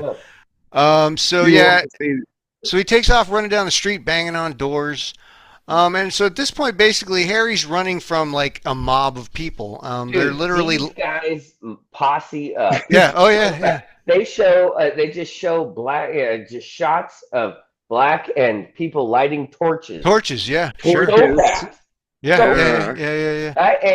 And I still am of the belief it's not that easy to make a torch that lasts. Sure, You know, sure. I don't know who's tried to do it, who hasn't done it, but it ain't that easy. I mean, you just grab a piece of wood. You can't just light it on fire and it's a torch. Sure, you know? yeah. You got to soak fucking rags and all that shit. Yeah. Whatever. You know, I mean. So they got it done fast. sure, they got their torches lit, and they're after Harry. Harry's running through some alleys. He runs into a garbage pile. We see the torches are raised. The angry mob is hunting him now. Harry's running. We see torches and flashlights converging on the sleigh. I wrote down they mobilized quick. Yeah, they got their shit together quick. And It looked like it looked like it wasn't the first time they'd done that. yeah, no doubt. Yeah, right. Seriously. Yeah. That's a good point, Eddie. Maybe they had pre-soaked and ready to go torches ready to go. They're like, Yeah, all right, sure, so, yeah. you know, this Like, thing might you know, happen. So. Yeah, everybody These keep. people look like they were a well organized militia. You know, they just I agree. You know, Or posse. Yeah. Yeah, so we got basically yeah. the cameras amongst all the chaos as the mob's trying to hunt this dude down. It's like a cat and mouse game in the alleys, and Harry's getting tired. At this point, he's like crying. And the crowd comes around the corner. Harry's running. Harry hops into his van and tries to get away, but his tires are just spinning in the snow.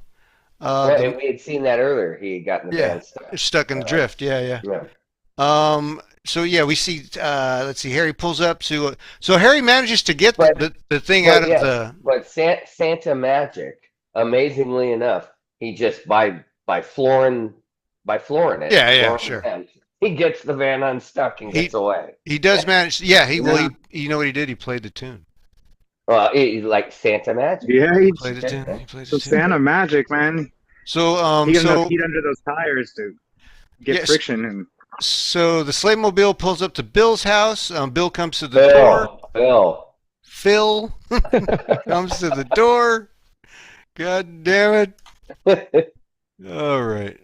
And he goes into Phil's house. Yeah, so knocks on the door and they open it up. Yeah, so right, exactly. Harry's in the window looking bad. Phil opens the door and he says, "I knew it was you." You know, and Harry says, "You were right." You know, and he's like, "What have you done?" And he's like, and he says, "Everybody rejected my tune." At one point, the kids come out and they're like, "Don't hurt Uncle Harry," right? Yeah, and apparently the kids can see through the Santa costume and actually know it's their uncle. It's their Uncle Harry, as well as Santa. But, yeah. And he manages to drag Harry into the house. And basically he's telling Harry, like, "You're insane," right? And he needs to be at Willow Springs. Yeah, and he says, "It was you, Bill. You were wrong. I was 6. You were one of them," right? I don't know what the hell he's talking about here. Why is he blaming Phil? He's blaming Phil for Santa Claus, banging his mom, even though, and all that shit. I mean, that's basically his trauma from his childhood. But what does that have to do with Phil? No, because Phil told Harry that the Santa was his dad. Yeah, and that's so he blames. Oh, okay. So he blames Phil for ruining the he ruined Santa for him, right? Yeah. Sure. Okay, right. Yeah. I mean, he says, hey, grow the fuck up, Harry. All right, Yeah, and at this point, fucking Phil kind of loses it and just starts choking Harry. he choked the shit out of him. Yeah, and Jackie's like, "Phil, no." And when Phil finally stops, it looks like Harry's dead. Well, he's definitely passed out. He's not looking too good, yeah. And he immediately drags Harry outside the house down the stairs. As he pulls him out in front of the house, we hear sirens off in the distance. Phil puts Harry back in his sleigh and closes the door. Bill has realized at this point that he's fucked up. He's made a big mistake. And I also said, Phil, I mean, it's a good thing we got to see him doing those push-ups. That motherfucker must be strong because he dragged Harry and threw him in that car. Oh, yeah.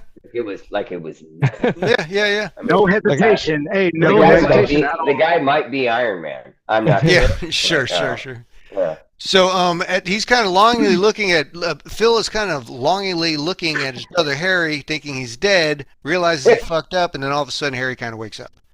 And just out of nowhere, he fucking just sucker punches Phil in the fucking side of the head, right? Just right through the window. I mean, the window was down, but the window frame of his sled van. Just fucking pow. Just cracks him one, and fucking smashes down the gas pedal and takes off. And now we see the mob coming closer around the corner. Some rando guy falls down a hill and gets a magical shot. That's so that's Phil. Phil, after he gets punched and Harry takes off, Phil wakes back up and is chasing after him. Yeah, and it was so funny when he falls down that hill. Okay, you could see nothing. It was just white linen and snow looking. Right, there was no snow there. Sure, yeah. I think that's because the linen moves and shit, and you could see the dirt underneath it. I was like. So that was pretty good. Yeah, so he sees the sleigh going over the edge of the cliff. Basically, at the last second, Phil sees the sleigh going over the side of a cliff. Right? Well, so Harry, took off on his sled van. Yeah, and evades the mob again, and then manages to drive onto a bridge and lose control and just sail right through the gate. Takes off right out there. Yeah, so, and when he sails right out there, Phil's looking at him from the hill he fell down and after he ran and stuff. And the van don't go down. It just keeps going. It just keeps going. And Harry's Harry's sleigh ascends into the sky. Yeah. And we hear "Merry Christmas to all, and to all a good night." And the sleigh goes up into the moon, or into the sky towards the moon. And the end. And that was 1980's Christmas Evil. That was a whole lot of movie. We'll be right back. The Heavy Door Horror Podcast. I'm important. I have something to say. Don't be a coward, son. Speak your mind. Was she a great big fat person? So why does your opinion matter more than my opinion? Get your shit together, Danny. Oh, good for you! All right, this is the 2-minute warning. This is where we give everybody a chance to basically give their 90-second review of the film, more or less. So without further ado, let's get into it. Starting with...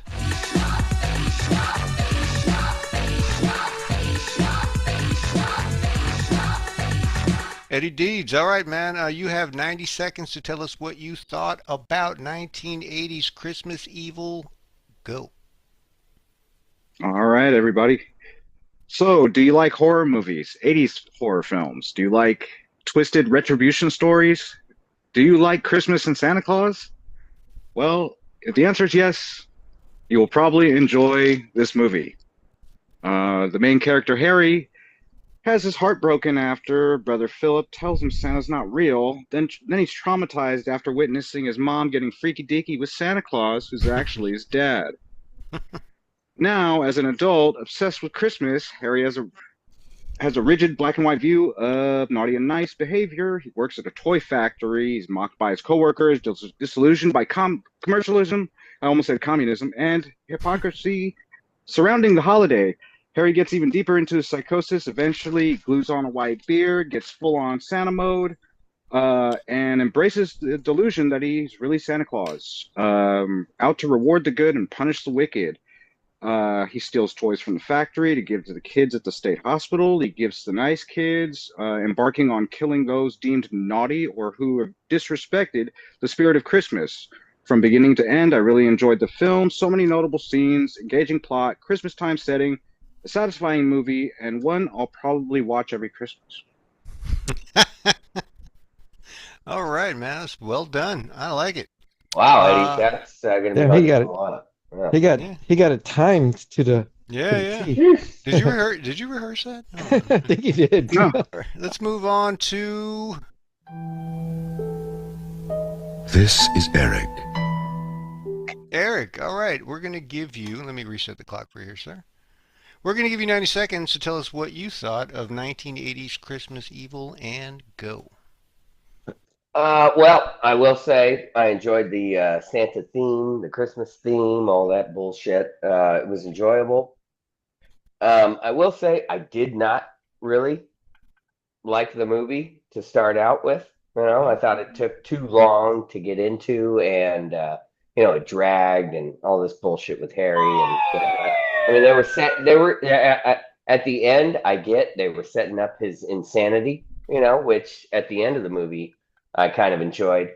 Once it did get going, I really enjoyed it. I loved the guy getting stabbed in the eye right at the church steps. That was awesome. And getting hacked in the skull.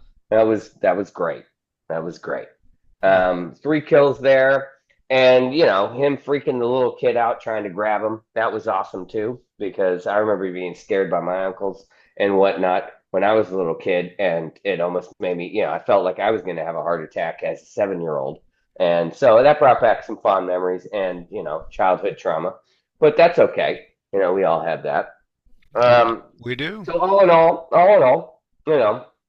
I didn't like the beginning of the movie. I thought it dragged on too long. Like it took they tried to layer too many too much bullshit into him actually getting out and killing. Sure. But at the end of the day, I enjoyed it because I enjoy talking about it with you folks. Like I enjoy it more, talking about it than actually the process of watching the movie, and Eric, that's okay. People, you know what they You can't handle the truth. God damn it, they can't handle the truth, man. I gotta turn that sample. I gotta turn that sample down. Jesus. No, you do not turn Jack Nicholson down. Jesus, that was pretty goddamn loud. I don't know about your end, but it scared the shit out of me. I'll tell you what. That was fantastic. Might have to, so I enjoyed it. Like I said, I enjoyed it way more actually discussing it and talking about it with you guys. And so here we are. Yeah, definitely. Yeah. All right, let's see. Who is next on the list? We have here the one and only. And now a word from Kim Him. All right, Kim Him, what do you have to say? We're going to give you 90 seconds to talk about 1980's Christmas Evil. I'm going to give you 90 seconds. I'm going to start the clock. And you have 90 seconds to tell us how you feel about 1980's Christmas Evil. Go ahead. I thought it was, I thought it was mid. I definitely enjoyed talking about it, like Eric said, with you guys. Then the actual watching of it, I thought it was kind of slow paced. Mm-hmm. I know they were like trying to show like his transition. He was just transitioning from his childhood to this person at the end of it, and then the final transition of him becoming actual Santa. I thought the ending was a little anticlimactic, Really? Yeah, I mean, come on, like he drives the van over the cliff and becomes Santa, That's climactic as fuck, dude. I don't know. Yeah, it's like, man, he got away with everything. It's Santa Claus. Well, I mean, truthfully, he probably didn't become Santa. He probably just fell down the cliff. No, the motherfucker died in the river. But in his mind, right, exactly. That'd be so sick if they just showed him like crash and burn off the edge of the. Sorry, man. I really like the anti-hero Yeah. Yeah, I thought that was great. This is probably one of the, one of the very first anti-hero movies. Sure. Well, I don't, I don't know about yeah. that, but it was Well, I definitely mean, an I don't know anti-hero movie. whatever. You mean that Whoever we've watched? like, Yeah, that we've watched. yeah, because it's either like the hero or the bad guy, but this guy he's the anti-hero, and it's like because you're right, because he is a hero to the kids.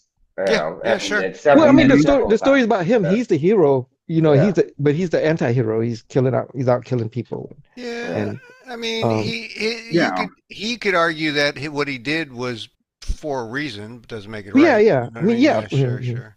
He wasn't just meaninglessly killing these people. Yeah. Okay. All right, Kim. Let me go ahead and ask that. There's at least one more person who wants to. Danny. All right. Let me turn that up because you can never get enough of that. Nobody wants to hear from this guy. Well, you're going to get 90 seconds of it, baby. All right. So 1980s Christmas Evil. I enjoyed this movie a lot more than I thought I would. I think that it did exactly how can I put this? It was very well pieced together. I mean, to the point where when we started the podcast and we were talking about, well, he's talking about this tune or whatever, and then you realize when he was outside of the hospital, he was somehow summoning the bells or whatever, the tune that brought on the Santic. The Christmas, you mean the satanic? Satanic. Did you mean satanic? Christmas music. But I think it was more well thought out than we're giving it credit for, or at least some of us are giving it credit for. I think that they did a really good job at kind of piecing it all together. I just think that, at the end of the day, the movie wasn't written properly, but the story was really good. If that makes any sense. The acting was good too. The acting was really acting good. wasn't terrible, but all the pieces to the puzzle fit. They just didn't tell the story properly. You know what I mean? That's what I think. I think they could have done a better job of delivering it with all the little bits and pieces that do fit together and make the movie very cohesive. I think they missed the mark with all that. That's would be my end result on that one. I think there was too much filler. And like watching him go insane isn't filler. Like that's good. Yeah, but I mean, getting stuck in a chimney, that's filler. Yeah, it's filler. Or is it genius? I mean, well, perspective. That's up for interpretation. Exactly. That's why they call it art. Okay. Well, that was a 2-minute warning. Thank you for participating, and we'll be back after the break. Welcome back to the Heavy Door Horror Podcast. Now for Eddie with facts, figures, and trivia. In this segment, The Breakdown. Y'all ready for this?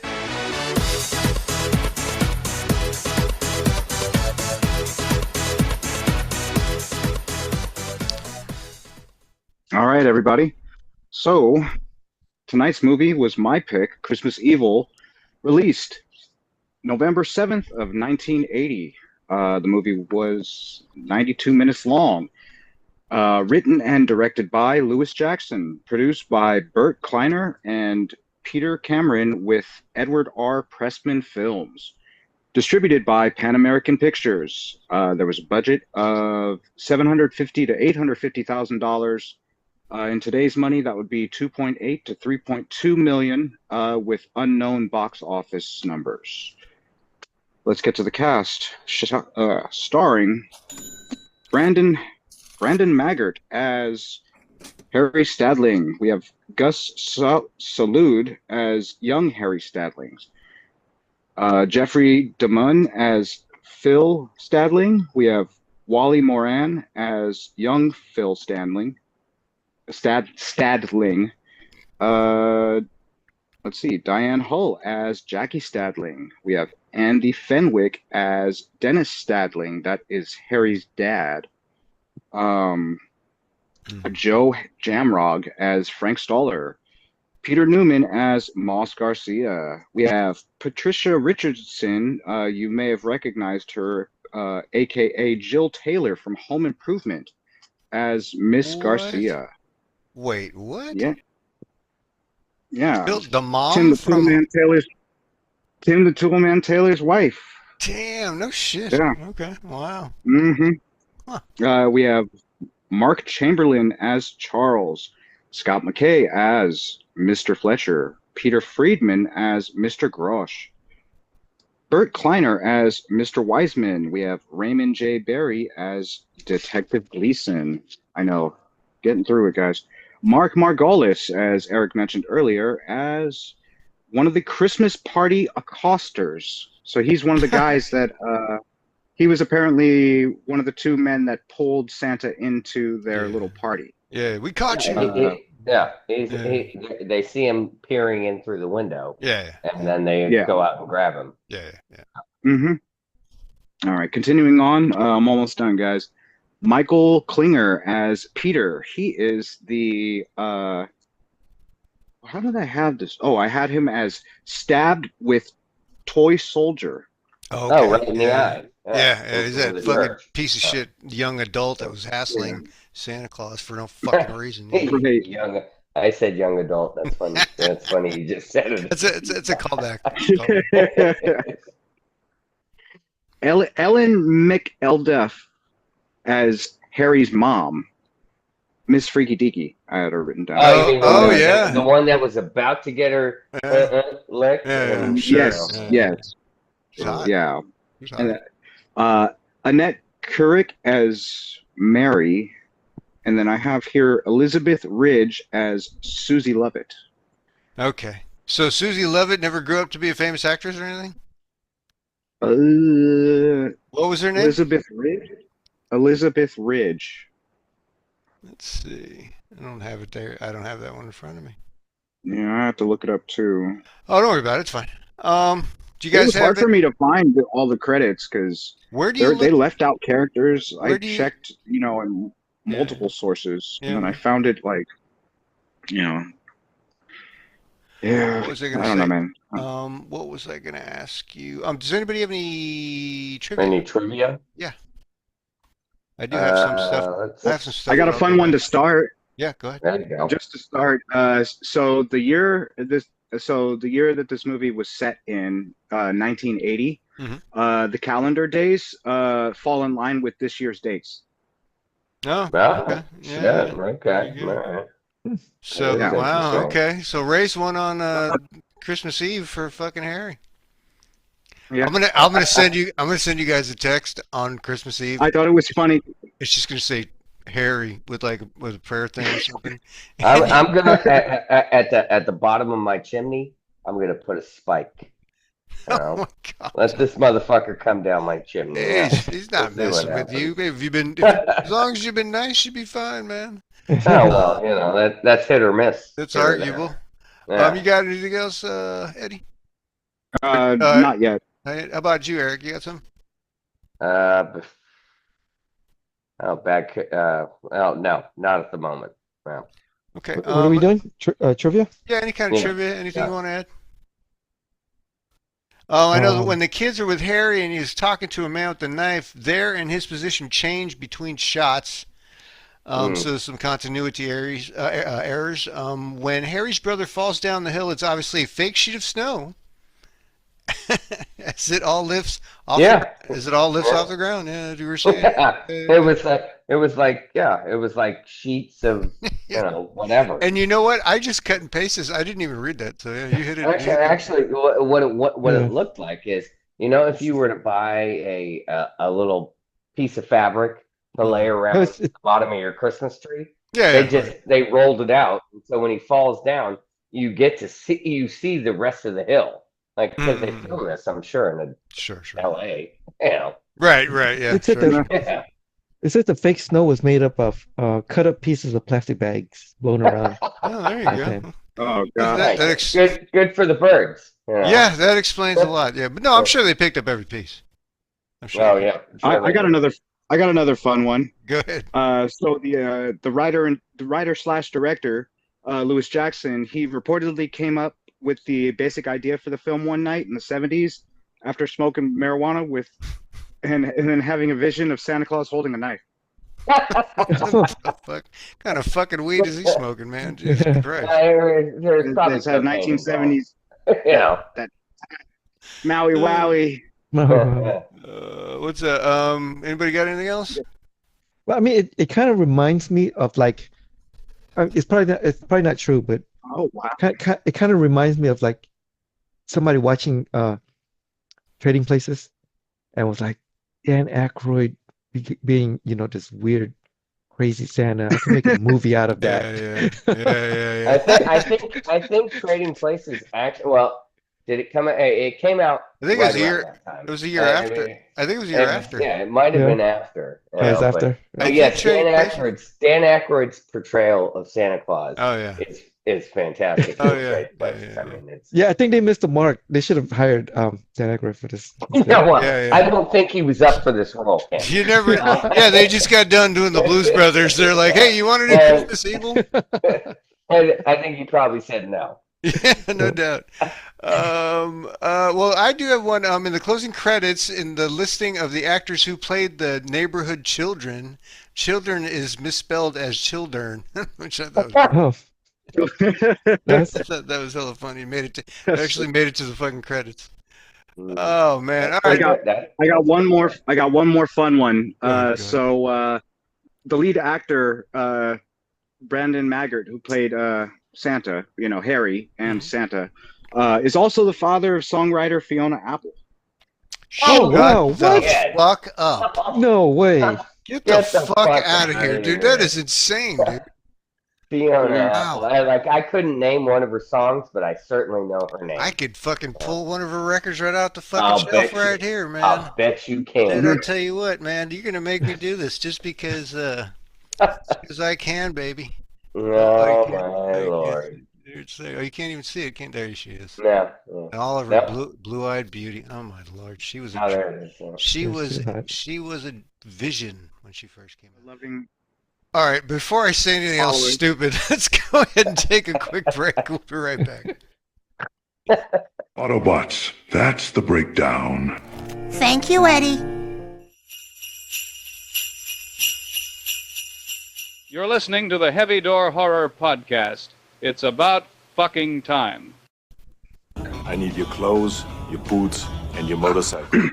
All right, and we're back with the stats for 1980s Christmas Evil. So we're gonna switch it on up like we did last week. Who went first last week? Anybody remember? I did. Okay, well then we're going with. All right, well let's go with Eric this time. Eric. Woo! Here we go first. So let's see. You know, it's funny. I do need to get. You'd think I would have memorized all these damn things by now, but I haven't. Give me some Christmas music here, man. Come on, it's a Christmas movie. Oh yeah, I should have done. Or some bells or some shit. I totally forgot about that. Yeah. What a jackass. Yeah. Get your shit together, Danny. Add it in post. Add it in post. All right, let's see. So, Eric, in a word, or should I say? All right, just fucking around. In a word, how would you describe 1980s Christmas Evil in a word? I'm gonna go merry. It was very merry. Yeah, definitely. It was festive. Yeah, it was. That's very much so. That's a very good word for it. Yeah.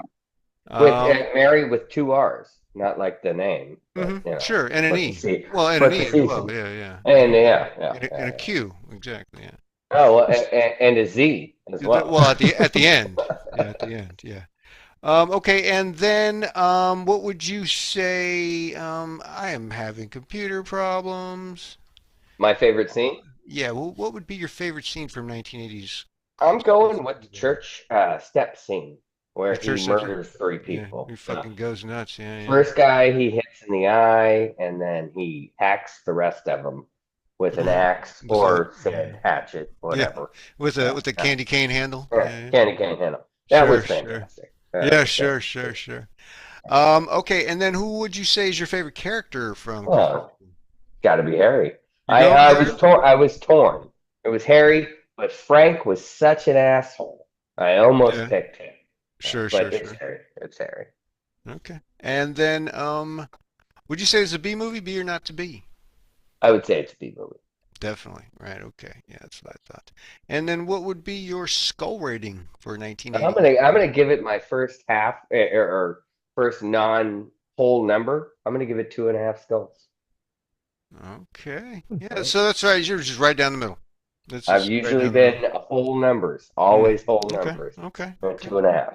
Right down the middle. Sounds good. And then, did you have a backpack item in mind? I did. I want one of those fucking lead-based toy soldiers. You know. Okay.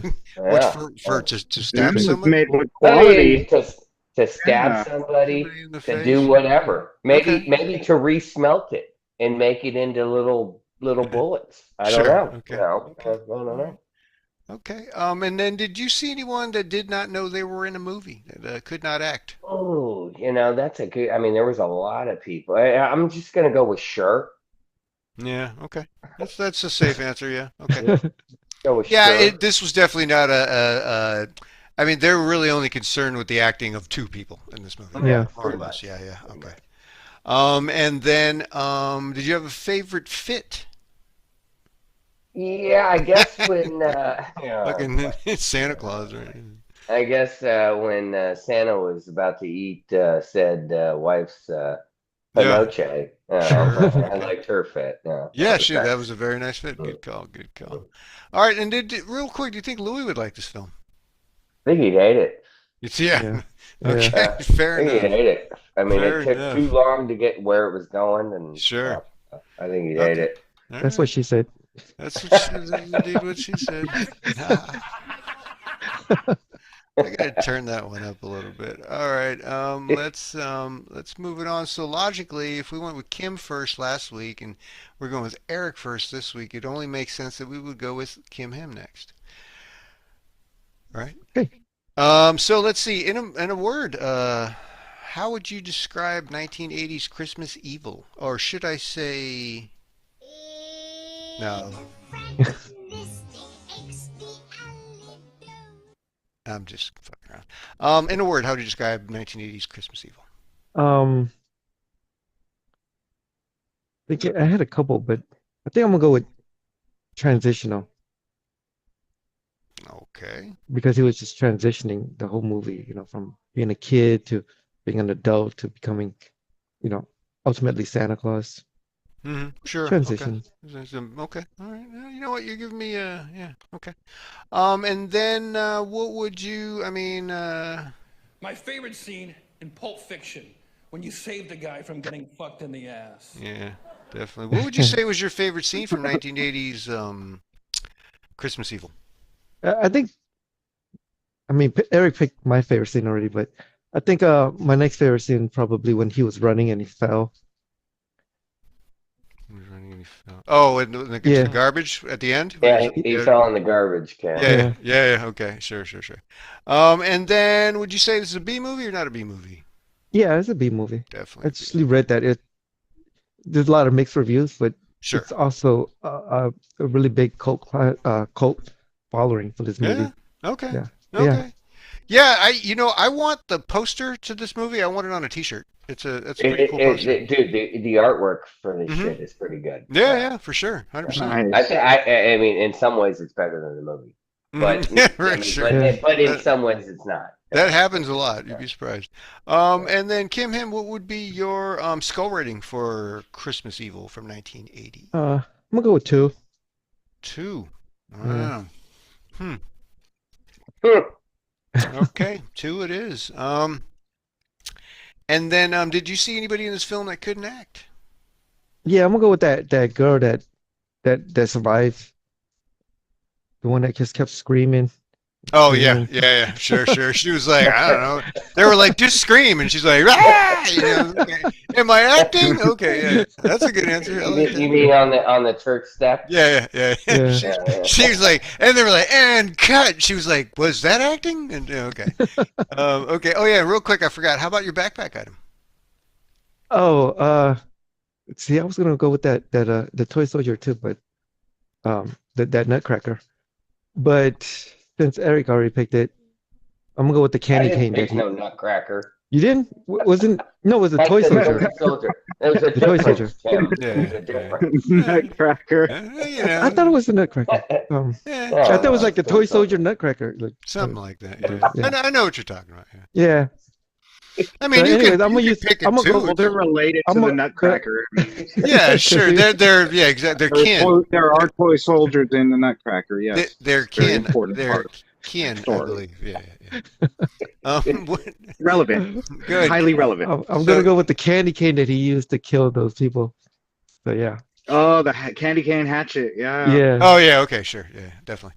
All right. And then, did you have a favorite fit? The Santa outfit. Santa outfit. Yeah. Fair enough. Yeah. Just any Santa outfit. Nothing in particular. Well, okay. yeah. All right. Sounds good. Fair enough. I think he was only wearing one, wasn't he? Yeah, but it like metamorphosized through the movie, you know. It got so dirty. Yeah, exactly. It had blood on it at some point, you know. But yeah, okay. Fair enough. Fair enough. And then, do you think Louis would like this movie? Oh no, he'd hate it. Yeah, I think he would hate it. Okay. Let's see. So who's left? We have Mr. Eddie Deeds. Eddie Deeds. In a word, how would you describe 1980s Christmas Evil? Santa. There you go. Yeah, Santa and Mary. I'm Get straight to it. You mean the Virgin Mother Mary? You mean don't talk about the Virgin Mother Mary like that, all right? I didn't say that. What? I didn't say Hey anything. man, don't disrespect the spirit of Christmas. Yeah, yeah. I know, right? Because Jesus was born in December, right? Let's see. So let's see. How about your favorite scene? My favorite scene was the police lineup of the Santas. Oh, that's good. Bring them all in. That's a good call. That's a good call. All right, now number one, number two, step forward. He's like, say Merry Christmas. Merry Christmas. Well, Merry Christmas. So they bring another batch of Santas in. Yeah, sure. Yeah, they don't just have one. They bring and he's like, he's like, I got pulled away from the kids, or like, you know, I was handcuffed in front of the children. Sure. It's like, oh fuck, man. Yeah. All right. Yeah, good times for sure. How about your favorite character? I mean, like, who do you think would, be like? He was number 1. Yeah. Santa. Santa. Well, Harry as Santa. Sure. But yeah, I mean, Harry was it's yeah. Okay, that's fair enough. He was my favorite.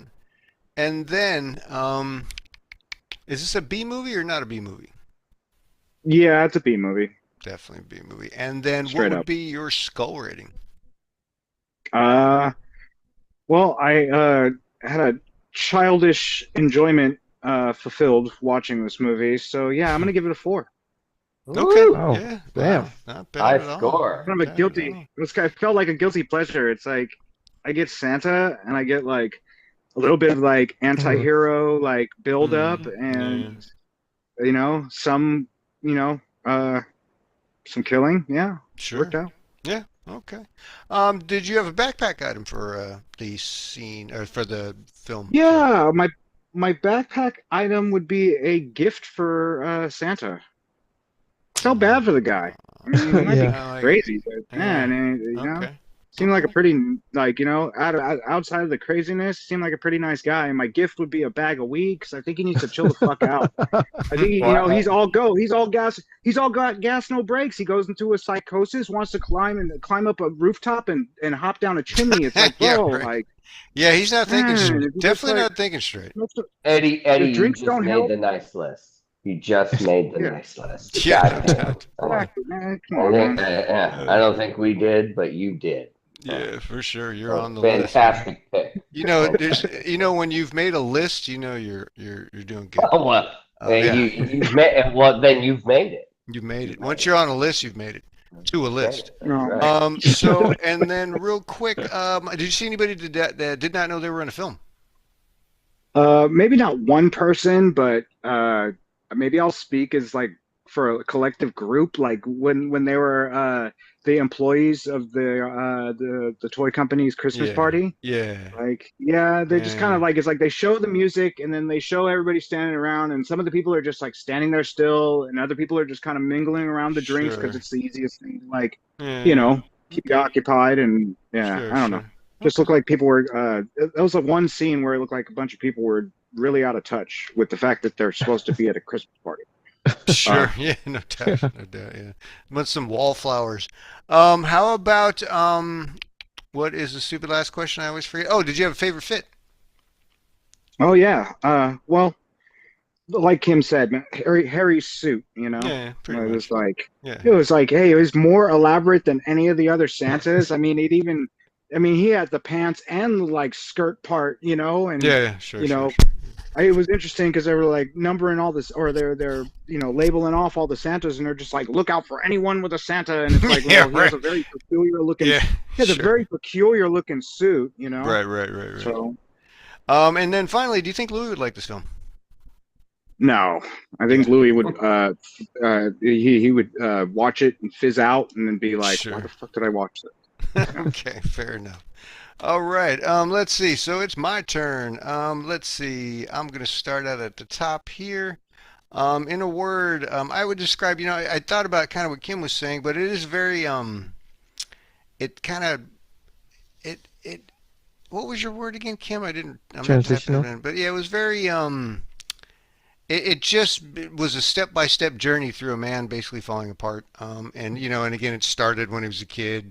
And, basically, once we flash forward to him in 1980, we see he's clearly broken from what he experienced, and then just him slowly, snapping one step at a time until he's just pretty much gone and full on gone crazy. So I'm going to call it metamorphic.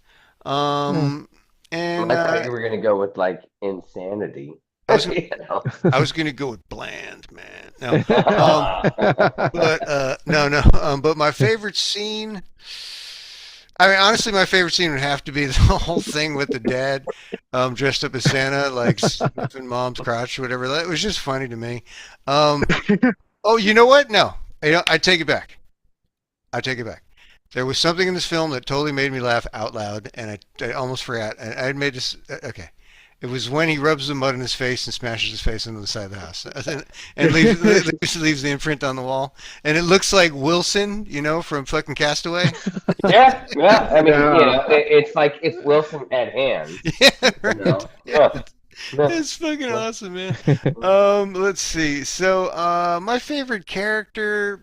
I mean, it's too easy to pick Harry. I'm gonna go with Frank. I like Frank. Frank was just a fucking dick, you know what I mean? He was just a bold, big, bald, brass dick, man. What you gonna say? He was an asshole, and he knew it, and he didn't give a fuck, you know what I mean? He just rubbed it in, even when he thought he was being a dick, he's just like, oh, I can up it and make it even worse, Let's see. So that's my favorite character. I think this is definitely a B movie. I don't think there's no arguing that. As far as my skull rating, I did enjoy this movie a lot more than I thought I would. I'm going to go and give it about a 3.25.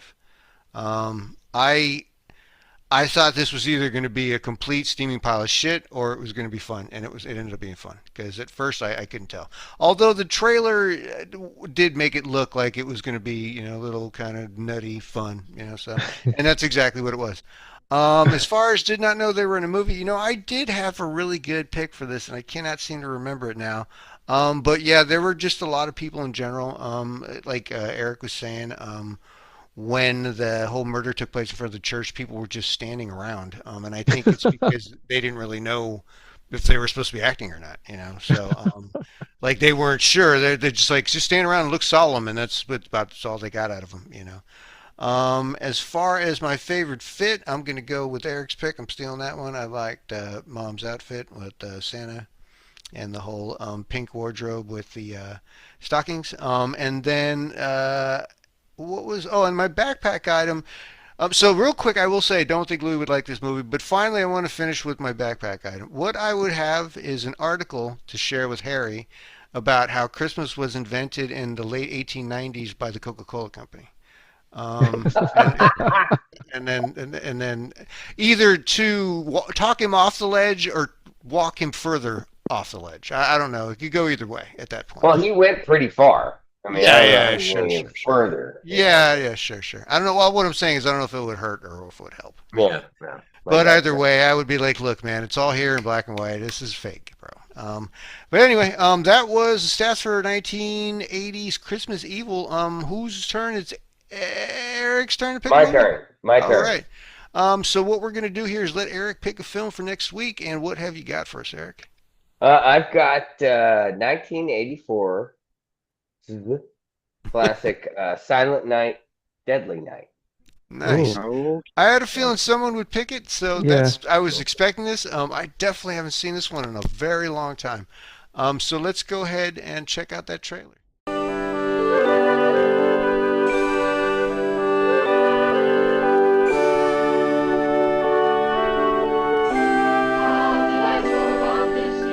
"'Twas the night before Christmas, when all through the house not a creature was stirring, not even a mouse. The stockings were hung by the chimney with care, in hopes that St. Nicholas soon would be there."